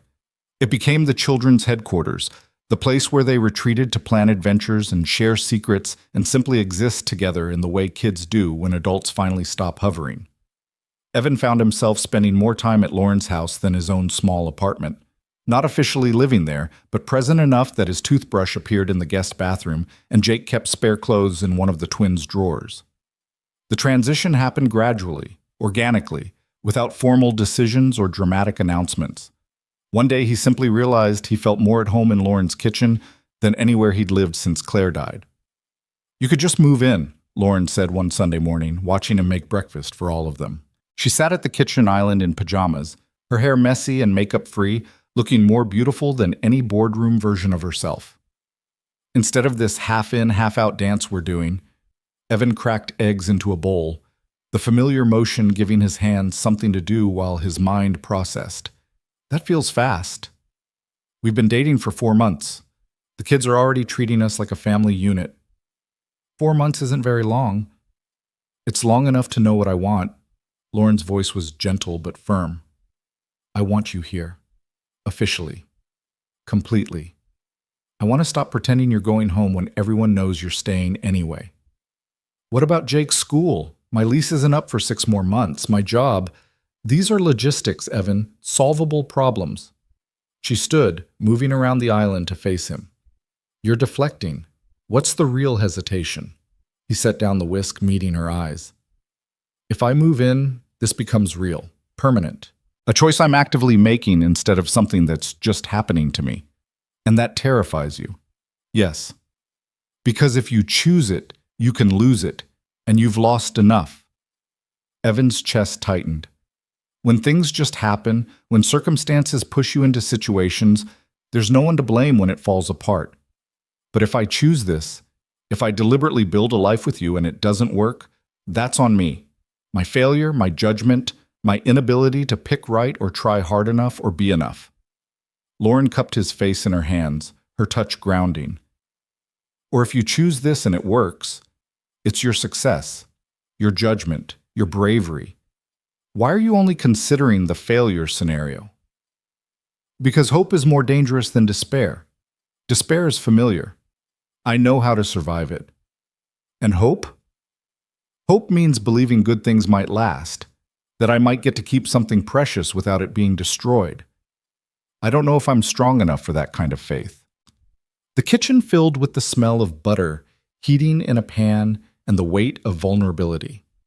Upstairs, the children's voices drifted down, Jake explaining something about structural integrity while the twins laughed at his seriousness. I lost Richard and blamed myself for years, Lauren said quietly. I chose wrong, I thought. I was stupid, naive, too focused on his charm to see the control underneath. So I decided not to choose anymore. I'd let circumstances decide for me, stay reactive instead of proactive, never risk being wrong again. She paused.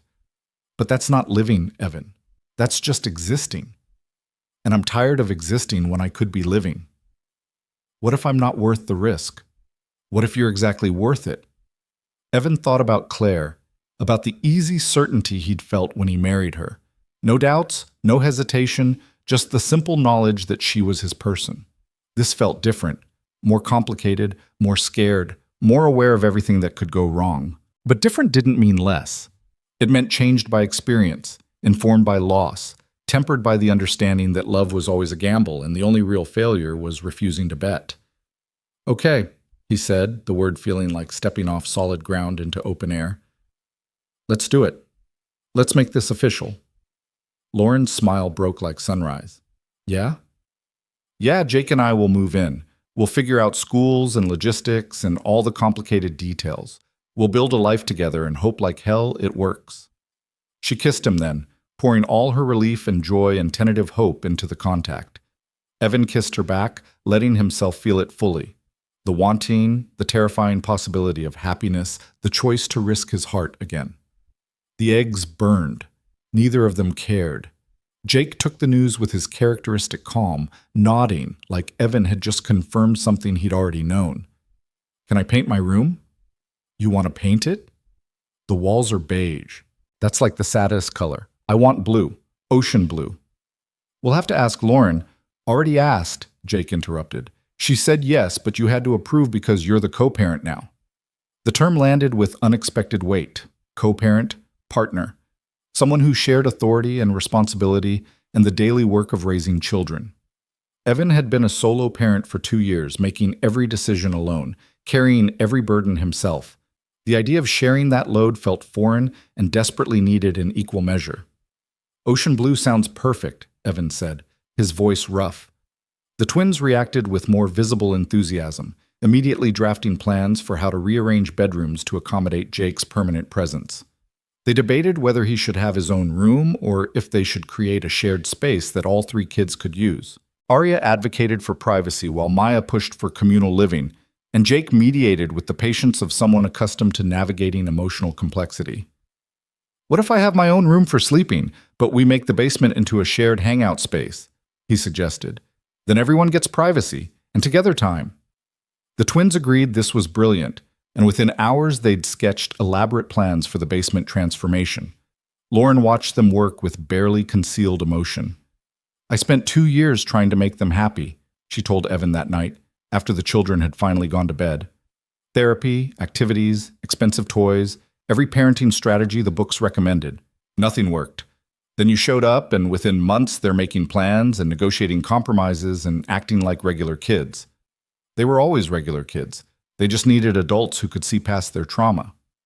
"You make it sound so simple." "Seeing people isn't simple. It's the hardest work there is." Evan pulled her closer on the couch, her head resting against his shoulder. "But it's worth it."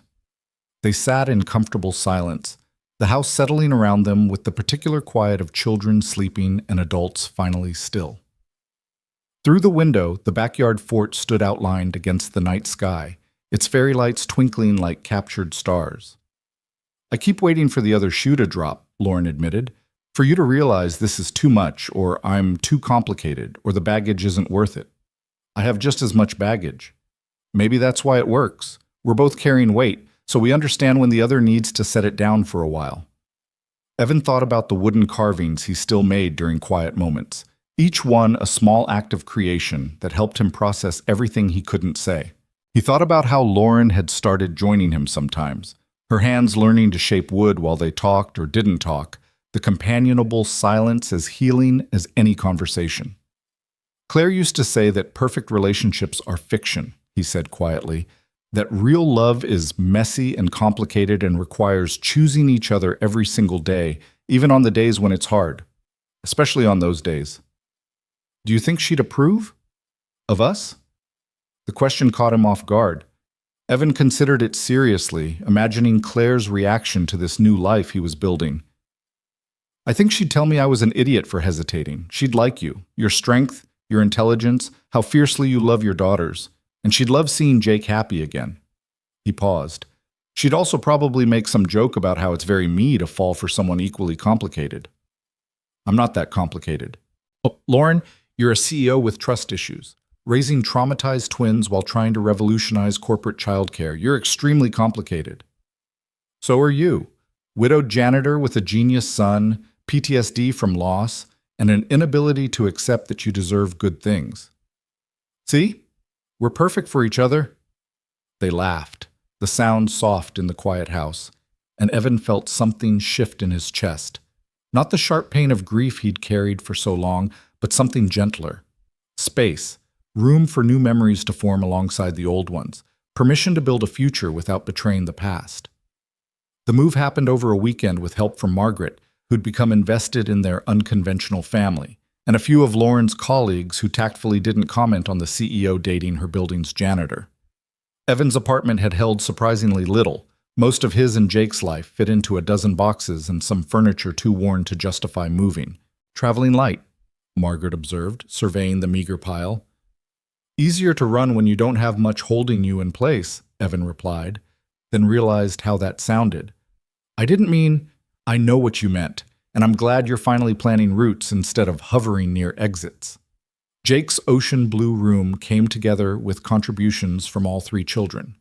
The twins insisted on helping paint, which resulted in more paint on kids than walls, but the joy in their laughter made the mess worthwhile.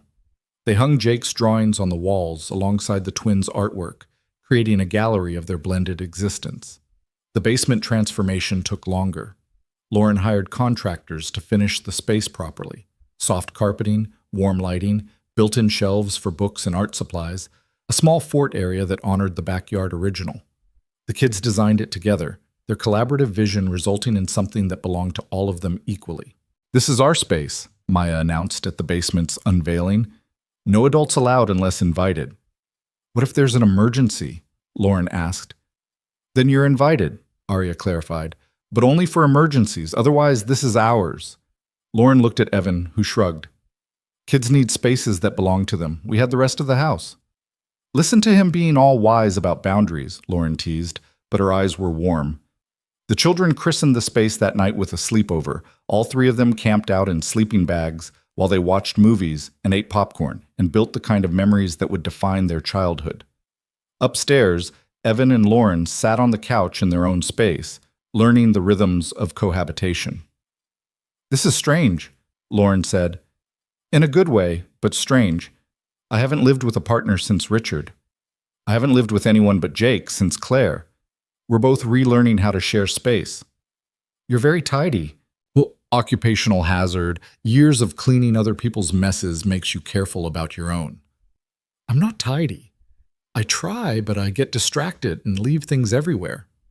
I noticed.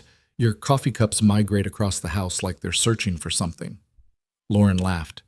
Are we going to drive each other crazy? Probably, but I think that's normal. They developed routines over the following weeks.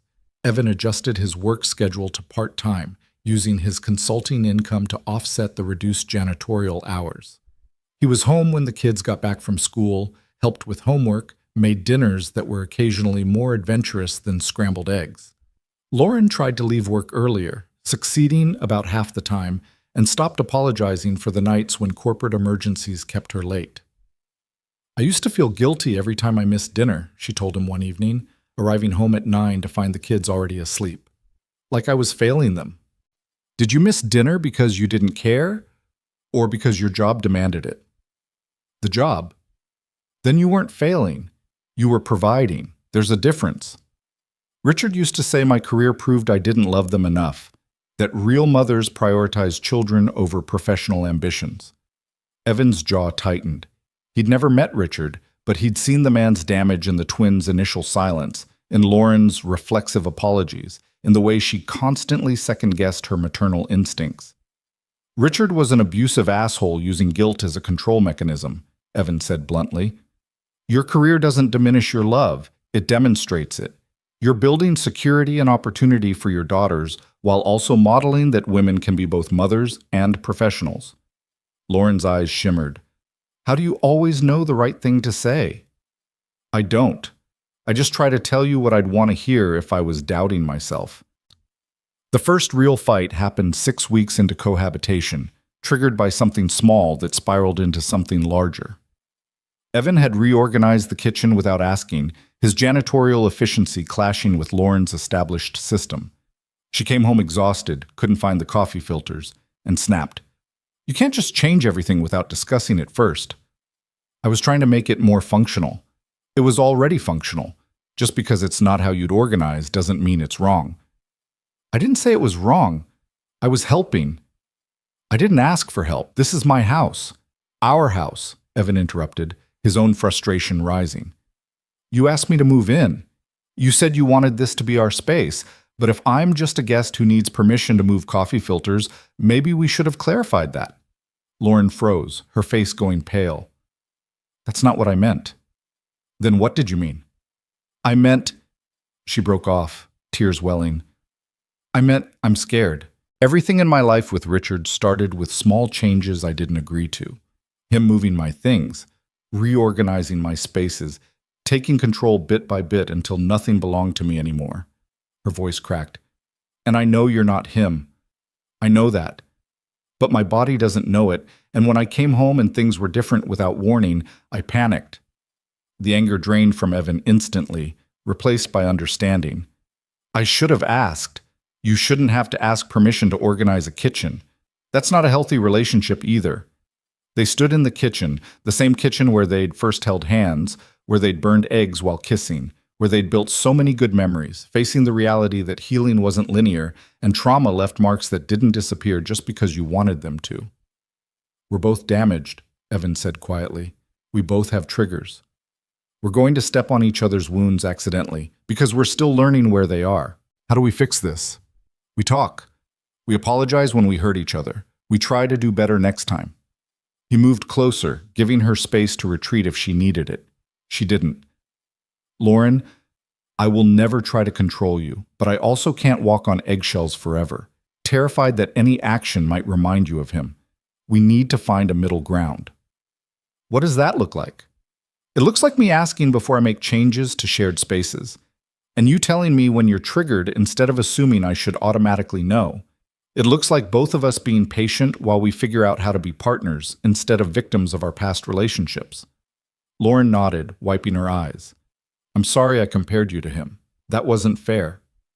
And I'm sorry I didn't think about how rearranging your space might feel invasive. That was thoughtless. They held each other in the kitchen, two people learning that love after loss meant navigating old wounds while trying to build new trust. It wasn't easy, but it was honest, and honesty felt like progress. The consulting work reached a critical milestone when the first redesigned facility opened downtown. Evan stood in the space he'd helped create, watching as children explored environments that honored their complexity instead of demanding their conformity. Quiet corners for overwhelmed kids, sensory-friendly areas with adjustable lighting, multiple modes of communication available, verbal, sign language, art supplies, writing materials, toys and books that reflected diverse experiences and abilities. Jake walked through with Maya and Arya, all three of them offering running commentary on what worked and what could improve. The reading nook is perfect, Maya signed and spoke. It feels safe without feeling trapped. The art station has good natural light, Jake added, and I like that the supplies are accessible without being chaotic. But the bathroom could use a sound buffer, Arya observed. Flushing toilets are really loud for kids with auditory sensitivity.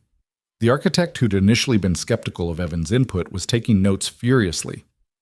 Your children are incredible consultants. They're experts in their own experience, Evan replied. That's more valuable than any degree. Lauren joined them, having just finished a media interview about the facility's innovative design. She looked radiant in her element, the CEO who was changing industry standards while honoring the personal journey that had inspired the changes. The reporter asked where the design philosophy came from. She told Evan quietly. I told her about you, about how a janitor taught a billion-dollar company what really matters. I bet that made for good press. It made for true press, which is better. She slipped her hand into his. They want to feature our family in the follow-up piece, us, the kids, the whole story of how this project came together. Evan's stomach clenched. I don't want to be featured anywhere. I know, and I told them you'd probably say that. But Evan, this story isn't just ours. It's bigger than us. It's about what's possible when we let unconventional wisdom challenge established systems, when we value lived experience over credentials, when we admit that sometimes the people society overlooks are seeing things the rest of us miss. You can tell that story without putting our family on display. I could, but imagine a struggling parent reading about how silence can be communication, how trauma manifests in unexpected ways, how healing doesn't follow timelines or look like we expect. Imagine another janitor or another single dad or another traumatized child seeing themselves in our story and realizing they're not alone. The appeal to his desire to help others was strategic and effective. Evan sighed. One interview, one article, and if it feels exploitative or sensational or wrong at any point, we stop. Deal. The interview happened in their backyard beside the fort. The journalist, a kind woman in her 40s who immediately put the children at ease. She asked thoughtful questions, listened more than she talked, and seemed genuinely interested in understanding rather than just extracting quotes. "What's it like having two families blend together?" she asked the kids. Jake answered first, his voice steady. "It's like we were all puzzles with missing pieces, and then we found each other and realized our pieces fit together. We're not complete. I don't think anyone's ever really complete. But we're more whole together than we were separate." The journalist's eyes widened slightly, and she scribbled notes. "That's beautiful. Did you come up with that yourself?" "Kind of. My dad talks about how losing people leaves holes that never totally fill in, but he also says new people can fit around the holes without erasing them, so you get to keep your memories and make new ones at the same time." But Maya added, "We were really sad before. Our dad was mean and then he left, and we didn't know how to be okay again. Mom tried to fix us, but you can't really fix people. Evan showed us that being sad or scared or quiet is okay, that we didn't have to be different to deserve love." "And now you're verbal again. When did that change?" Arya fielded this one, signing as she spoke. "We still use signs sometimes. Talking isn't always the best way to communicate, but we started using our voices again when it felt safe. When we knew people would listen to what we said, not just that we were saying something." The journalist turned to Evan and Lauren. "You two come from very different worlds. How did you make this work?" Lauren answered carefully. "We almost didn't. The social and economic differences between us are real and significant. I'm a CEO, he's a janitor. I live in a world of privilege and access. He's experienced loss and struggle in ways I'm still learning to understand. Those disparities could have been insurmountable. What made the difference?" "Honesty," Evan said simply. "We didn't pretend our differences didn't exist. We acknowledged them, talked about them, figured out how to respect each other's experiences without trying to erase the gaps between us." "Do you ever feel intimidated by Lauren's success?" "Sometimes, but she feels intimidated by my ability to cook meals that don't burn. We all have different strengths. The key is valuing them equally." Lauren laughed. "He's being modest. Evan revolutionized our entire approach to childcare development. He has vision and insight that years of my expensive education never taught me. That matters more than job titles." The article published 3 weeks later under the headline, "When Silence Speaks, How a Janitor's Wisdom Transformed Corporate Childcare." It was honest and moving, capturing their story without sensationalizing the pain behind it. The response was overwhelming, parents reaching out to share similar experiences, childcare facilities requesting consultations, media outlets asking for follow-up interviews. Evan's phone rang constantly for days. He eventually stopped answering, overwhelmed by the attention. "I just wanted to help some kids," he told Lauren, his stress evident. "Not become a spokesman for childhood trauma." You don't have to be a spokesman. You can let the work speak for itself. The work keeps generating more work. We have 12 facility requests, 6 media interview proposals, and someone wants to write a book about our approach. So we say no to most of it. We protect our privacy and our family while still contributing where it makes sense. They develop boundaries together. Consulting work was limited to specific hours. Media requests were carefully vetted and mostly declined. Their home life remained private. The children helped enforce these boundaries, reminding their parents when work was bleeding into family time. "It's dinner," Arya would announce when Lauren's phone rang. "Work can wait." And Lauren, learning to prioritize differently, would let it go to voicemail. The crisis came on a Tuesday in October, when Richard filed for modification of custody. The court papers arrived while Evan was making dinner, and Lauren's face went ashen as she read them. He wants joint custody. Claims I'm creating an unstable environment by cohabiting with a man the twins barely know, that their trauma is being compounded by frequent disruption, that he's ready to be an active father again. Her hands shook. He's using our relationship against me. Evan's blood ran cold. Can he do this? He can try. Whether he'll succeed depends on the court. She sank into a chair, the papers crumpling in her grip. I knew he'd retaliate eventually, I just hoped he'd lost interest. The twins, drawn by their mother's distress, appeared in the doorway. Mom? Maya's voice was small. What's wrong? Lauren tried to compose herself, but her poker face had abandoned her. Your father is asking the court to let him spend time with you again. Both girls went rigid. Arya's hands moved frantically. No, we don't want to see him. Tell them we don't want to. The court will consider your preferences, but you're still young. They might not weigh your wishes as heavily as I'd like. He'll yell again, Maya whispered. He always yells. Evan knelt in front of the twins, his voice steady despite the rage building in his chest. Listen to me. Your mother and I will fight this. We'll get the best lawyer money can buy. We'll document everything, your history, your healing, why his presence would damage the progress you've made. You will not be forced back into a situation that hurts you. Can you promise that? Arya signed, her eyes desperate. Evan wanted to promise, wanted to guarantee their safety with the fierce certainty of someone who'd protect these children with his last breath. But he'd learned that some promises were beyond his power to keep.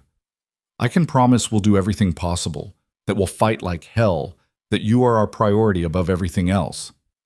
He looked at Lauren, seeing his own determination reflected in her face. And I can promise you're not alone in this fight. None of you are alone anymore. The girls collapsed into his arms, and Lauren joined them, all of them holding each other in the kitchen while dinner burned on the stove and the future hung uncertain overhead. Jake stood in the doorway, watching his found family fracture under legal threat, and made a decision that would change everything. I can help, he said quietly. I remember everything from when Dad fought for custody of me after Mom died. I know what courts want to hear. I can testify. Buddy, you don't need to, Evan began. Yes, I do. They're my sisters now, and family protects family. The lawyer Lauren hired was a woman named Patricia Moreno, 50-something with steel gray hair and a reputation for demolishing opposing counsel in family court. She listened to their story in her downtown office, taking meticulous notes while the twins sat close to their mother and Jake, perched beside Evan with quiet solidarity. Richard's argument has surface validity, Patricia said bluntly. Cohabitation with a romantic partner can be presented as instability, particularly when children have experienced trauma. He'll paint himself as the reformed father seeking redemption while portraying you as reckless. But he caused their trauma, Lauren protested, which we'll need to prove. Did you document his behavior during the marriage? Some. I have text messages, a few recordings from particularly bad fights. The divorce file contains allegations of emotional abuse. Allegations aren't convictions. He was never charged with anything criminal, correct? No, I didn't pursue charges. I just wanted him gone. Patricia's expression remained neutral, professional. That complicates things. Without documentation of abuse, we're relying on testimony. Yours, potentially the children's if the judge allows it, and character witnesses who can speak to the girl's state before and after Evan's involvement. I can testify, Jake said suddenly. Everyone turned to look at him. I know what courts ask. When Mom and Lily died, there were custody questions because my grandparents thought Dad couldn't handle raising me alone. I had to talk to a judge. Patricia studied him with new interest. How old were you? 6. But I remember everything. They asked about my routine, how my dad treated me, if I felt safe. I can tell the court about how the twins were when I met them and how they are now. That's evidence, right? It's compelling evidence, Patricia agreed. Particularly from a child close to their age who's experienced similar trauma and can articulate the difference Evan's presence made. She turned to the twins. Maya, Arya, do you feel comfortable telling a judge about your father's behavior? The girls exchanged glances. Maya signed while speaking, her voice wavering. What if he gets mad? What if telling makes it worse? He can't hurt you in court, Patricia assured her. And if you testify to his previous behavior, the yelling, the control, the way his presence made you feel unsafe, it strengthens our argument that contact would be detrimental. But what if the judge doesn't believe us? Arya's hands trembled as she signed. Evan squeezed her shoulder gently. Then we appeal. We fight harder. We don't stop fighting until you're safe. Patricia spent 2 hours preparing them for what was coming. She explained that Richard's lawyer would try to make Lauren look irresponsible and Evan look predatory. They'd scrutinize his background, question his motives, suggest he was using the children to get close to their wealthy mother. They'd paint the twins' initial silence as evidence of Lauren's failed parenting rather than Richard's abuse. Can they do that? Lauren asked, her voice tight. Just twist everything into lies? They can try. Our job is to tell the truth so clearly that the lies don't stick. Patricia looked at Evan. They're going to come after you hard. Your economic status, your lack of formal education, your job as a janitor, they'll use it all to suggest you're an opportunist. Let them, Evan said quietly. I know who I am. I know why I'm here. That confidence will serve you well. But prepare yourself. They'll also scrutinize your late wife's death, your son's trauma response, anything they can use to paint you as unstable or damaged. Jake's hand found his father's. We're not damaged. We're survivors. Patricia's stern expression softened fractionally. Yes, you are. And that's exactly what we'll show the court. The weeks leading to the hearing were tense. Richard didn't attempt to contact the twins directly, but his presence loomed over everything. Maya's nightmares returned, and Arya started chewing her nails again until they bled. Lauren worked from home more often, unwilling to leave them even though her hovering sometimes made things worse. Evan found himself carving obsessively, fish, birds, hearts, stars. His hands needed the work, the familiar motion keeping panic at bay. Jake joined him most evenings, the two of them sitting in the garage while wood shavings accumulated around their feet and the rhythm of creation's soothed nerves stretched too thin. Are you scared? Jake asked one night, sanding a small turtle he'd shaped. Terrified, Evan admitted. Not for me, but for them. For what happens if the court decides wrong. Courts are supposed to protect kids. Supposed to. Doesn't mean they always do. Evan set down his carving knife. When your grandparents challenged for custody, I was so scared I'd lose you, that some judge who didn't know us would decide I wasn't enough. But you won. Because I had documentation, evidence, a track record of caring for you, and because you told them you wanted to stay with me. He met his son's eyes. The twins will have to be brave in ways kids shouldn't have to be. They'll have to stand in front of strangers and talk about their father's abuse. That's asking a lot. They're strong enough. I know they are. I just hate that they have to be. Jake nodded, returning to his sanding with the focused intensity he applied to everything. After a while, he said, Dad, when you asked the judge to let me stay with you, what did you say? I told them you were my son and I loved you, that I'd made mistakes and would make more, but I'd never stop trying to be what you needed. I told them that family isn't about being perfect. It's about showing up consistently, even when it's hard. Is that what you're doing now? Showing up for Maya and Arya? I'm trying to. That's all anyone can do. The custody hearing was scheduled for a gray November morning in a courthouse that smelled like old wood and anxiety. Evan wore the only suit he owned, purchased for Claire's funeral, and uncomfortable in the same ways grief had been uncomfortable. Constricting, foreign, a poor fit for who he actually was. Lauren sat beside him in professional armor, her hand gripping his so tightly his fingers went numb. Richard arrived with his lawyer, a slick man in an expensive suit who radiated the kind of confidence that came from winning ugly cases. Richard himself looked different than his photos, thinner, older, wearing an expression of wounded sincerity that made Evan's skin crawl. The twins sat with Patricia in the hallway, waiting to be called. They dressed in matching blue dresses at their own insistence, some twin logic deciding that solidarity required coordination. Jake waited with them, his presence a quiet anchor. The judge was a black woman in her 60s named Honorable Patricia Williams, her face kind but her eyes sharp with the wisdom of someone who'd heard every lie custody battles generated.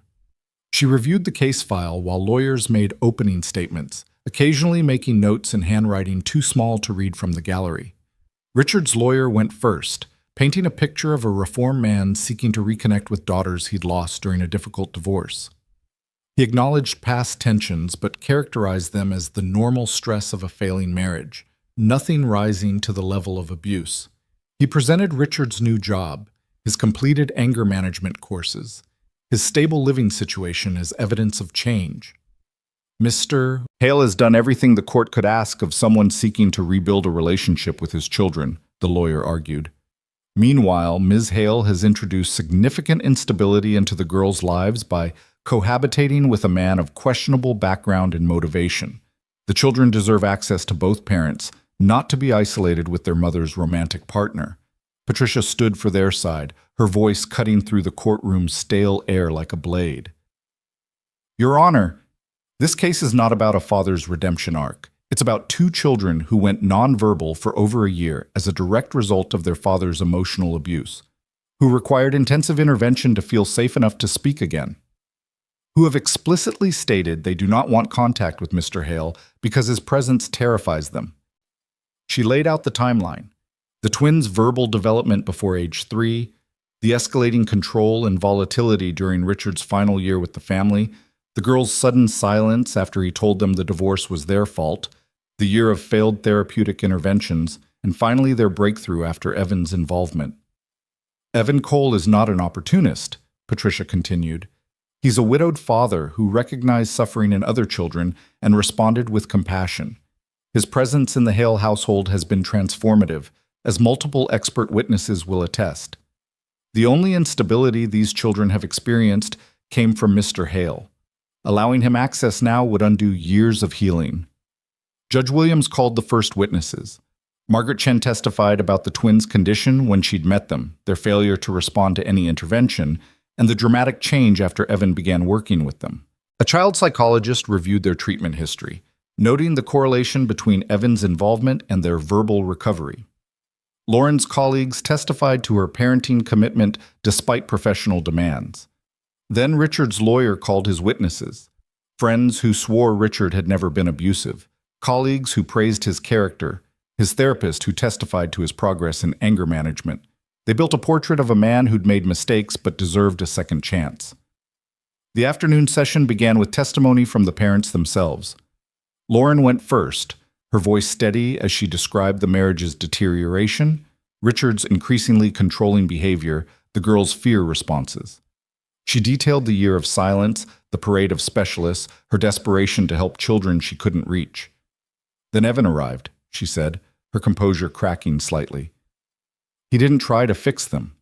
He just saw them, respected their silence, gave them alternative ways to communicate. Within weeks, they were engaging again. Within months, they were speaking. Not because he had credentials or expertise, but because he understood that healing requires safety, not force. Richard's lawyer cross-examined aggressively. Isn't it true, Ms. Hale, that you began a romantic relationship with Mr. Cole shortly after he gained access to your daughters? We began dating months after he'd been working with them, yes. Doesn't that suggest his motives were not purely altruistic? It suggests we're both adults who developed feelings over time. His relationship with my daughters began and remained focused on their well-being, not on accessing me. Yet, here you are, cohabitating with a janitor, introducing your traumatized daughters to another unstable male figure. Evan is the most stable presence in their lives, Lauren interrupted, her voice steel. He's consistent, patient, and genuinely invested in their healing, unlike their father, who told 5-year-olds they were responsible for destroying their family. The lawyer tried to object, but Judge Williams allowed the statement. Richard testified next, presenting himself as a man humbled by failure and committed to making amends. He admitted to past mistakes, losing his temper, saying things he regretted, failing to control his stress, but insisted he'd never been abusive. I love my daughters, he said, his voice catching convincingly. I made mistakes when our marriage ended, but I've worked hard to become better. They deserve to know their father, and I deserve a chance to show them I've changed. Patricia's cross-examination was surgical. Mr. Hale, what are your daughters' names? Maya and Arya. Which one is older? Richard hesitated. Arya. Incorrect. They're twins, born 3 minutes apart, with Maya arriving first. When is their birthday? Another pause. June 17th? June 23rd. What are their favorite colors? It's been years since I've seen them. Children's preferences change. Yet you claim to deserve joint custody despite not knowing basic facts about them. Patricia consulted her notes. Mr. Hale, you completed anger management. Did you complete the recommended trauma therapy? I didn't think it was necessary. You didn't think therapy was necessary despite your daughters going nonverbal after your last interaction with them? That wasn't my fault. Lauren poisoned them against me. So their trauma is their mother's fault, not yours. I didn't say that. You just did. Mr. Hale, do you know what triggered your daughter's verbal recovery? Some janitor my ex is sleeping with, apparently. The callous dismissal hung in the courtroom. Judge Williams' expression hardened fractionally, and Patricia pressed her advantage. That janitor is Evan Cole, a widowed father who lost his wife and daughter 2 years ago, whose son experienced selective mutism and recovered through patient, trauma-informed care, who volunteered his time to help your daughters without any expectation of compensation or recognition.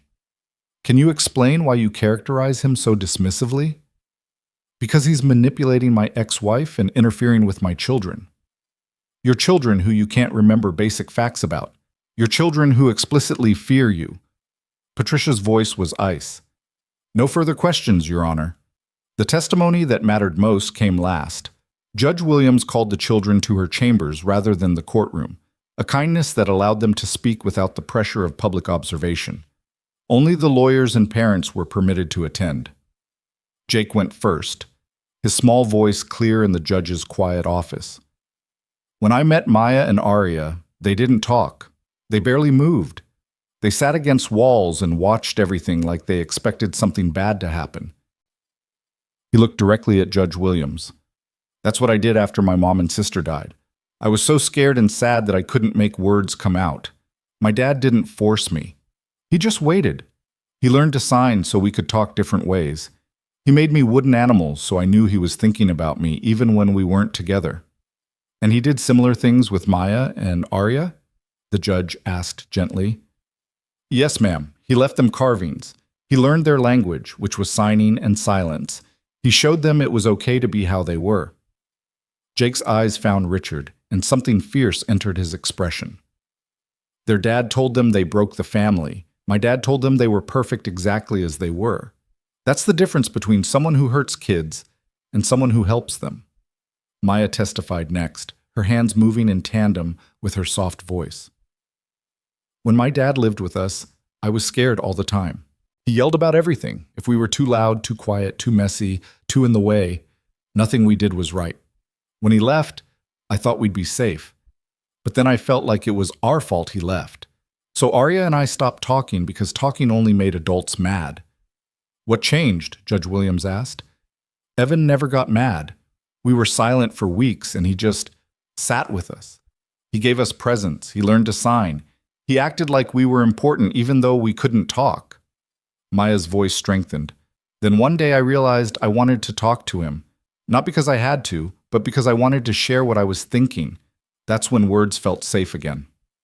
Arya was last, her testimony delivered almost entirely in sign language, with Patricia translating. Our father doesn't want to know us. He wants to own us. He wants to prove he's not a bad person by forcing us to pretend we want him. But I remember how he made me feel. Small, wrong. Like nothing I did was enough. Evan makes me feel seen, important, like my thoughts and feelings matter. Her hands stilled, then moved again with careful emphasis. I don't want to see my father. I want to stay with my mom and Evan and Jake. They're my real family, the ones who chose to love us when they didn't have to. Judge Williams asked a few more questions, gentle probings about their daily life, their feelings, their understanding of what the hearing meant. Then she thanked them and asked the adults to return to the courtroom while she deliberated. The wait felt eternal. Evan held Lauren's hand while their lawyers made final arguments, Richard's counsel pushing for gradual reintegration, and Patricia arguing for complete denial of custody modification. Then Judge Williams retired to her chambers, leaving them in liminal space where futures hung undecided. "Whatever happens, we'll handle it," Evan whispered to Lauren. "What if she rules for him? Then we appeal. We fight. We don't stop until they're safe." An hour later, Judge Williams returned. The courtroom rose, and Evan's heart hammered so hard he felt it in his throat. The twins sat in the hallway with Jake and Margaret, waiting for adults to decide their fate. The injustice of it burned. "I've reviewed all testimony and evidence," Judge Williams began, her voice carrying the weight of authority. "This case presents a father seeking to reconnect with children he's been estranged from, claiming rehabilitation and growth. On its surface, such requests deserve serious consideration. Children benefit from relationships with both parents when those relationships are healthy." Lauren's grip on Evan's hand became painful. Richard sat forward, hope visible in his posture. "However," the judge continued, "this case also presents clear evidence that Mr. Hale's presence in his daughter's lives was actively harmful. The timeline is stark. Verbal, developing children went completely silent following their father's statement blaming them for the divorce. They remained nonverbal for over a year despite intensive intervention. Their recovery began only after they encountered an adult who prioritized their emotional safety over his own agenda." She looked directly at Richard. "Mr. Hale, you claim to want a relationship with your daughters, yet you couldn't recall basic facts about them. You dismissed their trauma as manipulation by their mother. You characterized the man who helped them heal as a predatory opportunist. Most damning, you completed anger management but refused trauma therapy despite being told your daughters experienced trauma in your presence. This suggests you want absolution, not relationship. You want to be proven right, not to actually know your children." Richard's face darkened, his hands clenching. In contrast, Mr. Cole entered these children's lives with no ulterior motive. He's a maintenance worker who recognized suffering and responded with compassion. His own experience with childhood trauma, both his son's and his late daughter's death, gave him insight that credentialed professionals lacked. The evidence shows that his involvement was transformative in ways that benefited the children primarily, with his romantic relationship with Ms. Hale developing secondarily. Judge Williams consulted her notes. The girls' testimony was particularly compelling. They articulated clearly the difference between their father's conditional, controlling love and the unconditional acceptance they found with their current family structure. Maya and Arya are old enough to have meaningful input into custody decisions, and their preference is unambiguous. She looked up, her expression grave. "Therefore, I am denying Mr. Hale's petition for custody modification. The existing order remains in place. Ms. Hale retains sole legal and physical custody. Mr. Hale's visitation rights remain suspended pending completion of court-ordered family therapy, which both he and the girls must attend, and which must result in a therapist's recommendation that contact would be beneficial rather than harmful." Richard surged to his feet. "This is bullshit. She's poisoned them against me with her—" "Mr. Hale, sit down." Judge Williams's voice cracked like a whip. "You've just proven my point. Your daughters expressed fear of your volatility, and you respond by demonstrating that exact volatility in my courtroom." She waited until Richard's lawyer pulled him back into his seat. "If you genuinely want a relationship with Maya and Arya, you'll do the therapeutic work necessary to understand why they fear you. If you're simply trying to punish your ex-wife and assert ownership over children you don't actually know, this court will not assist you." She banged her gavel. "Petition denied. We're adjourned." The courtroom erupted in motion. Lauren collapsed against Evan, sobbing with relief. Patricia gathered her papers with satisfied efficiency. Richard stormed out with his lawyer trailing behind, making threats about appeals that sounded hollow, even as he shouted them.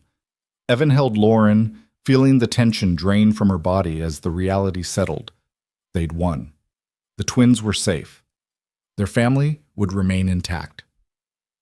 In the hallway, the children waited with identical expressions of anxious hope.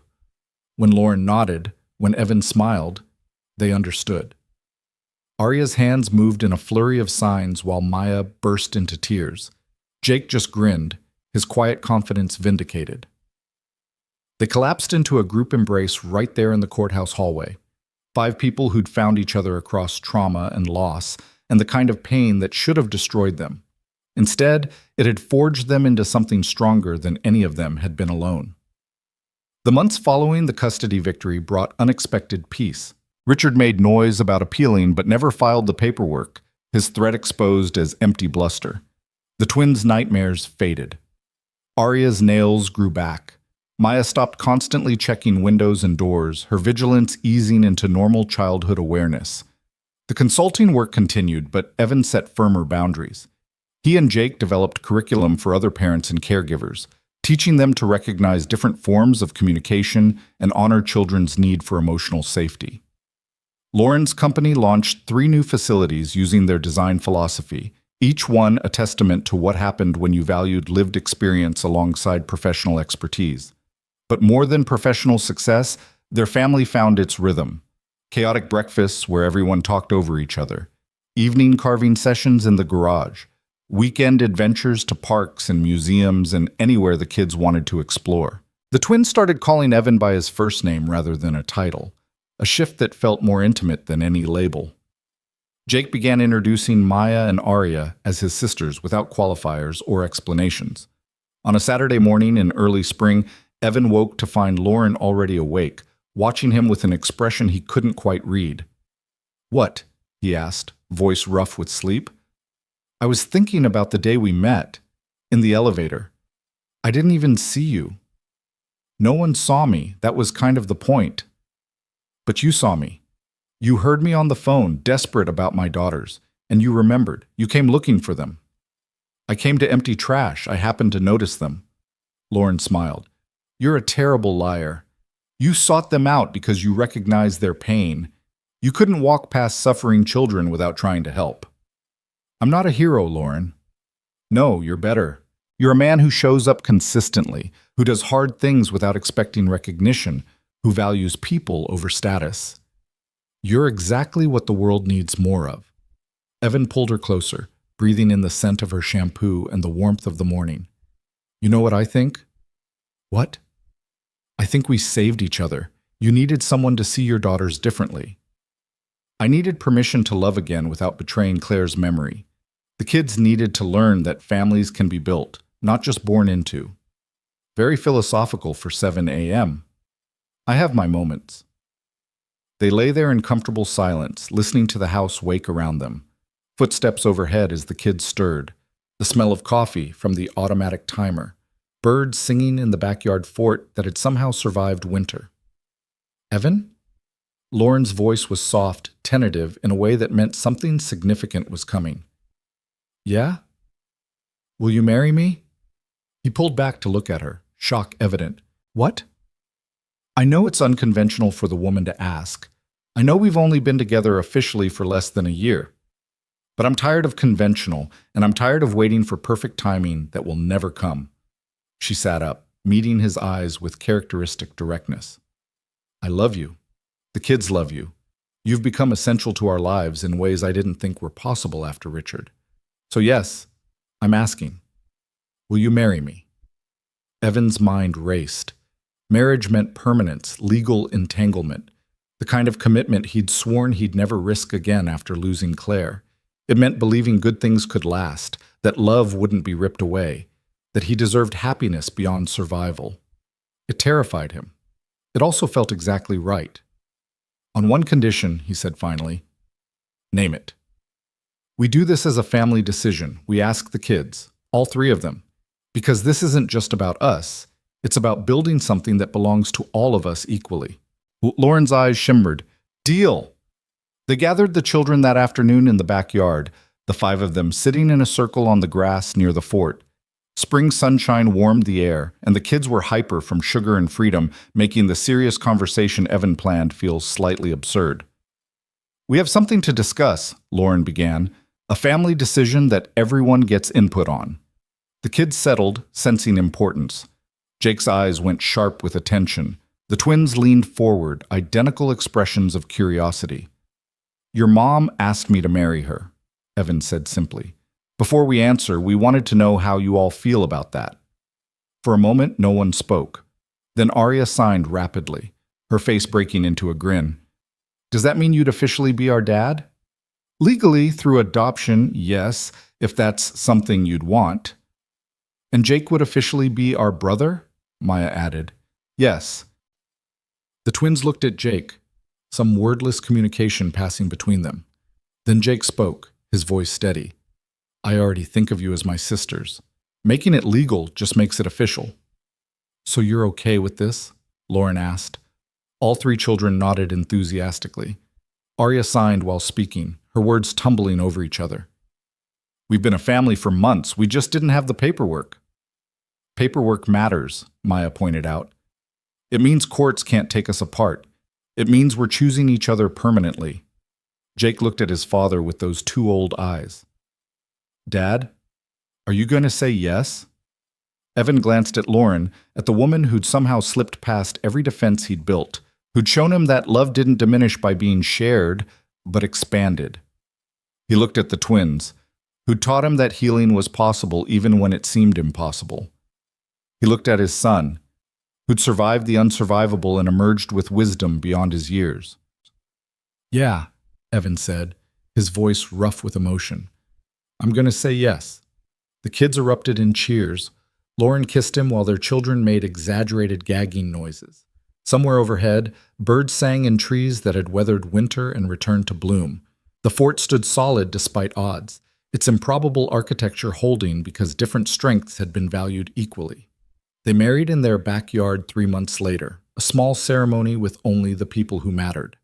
Margaret officiated, her kind face beaming with pride. The twins wore matching lavender dresses and served as flower girls, scattering petals with more enthusiasm than accuracy. Jake stood as best man, his small hand holding the rings with solemn responsibility. Evan wore a suit he'd actually chosen this time, one that fit properly and felt less like armor.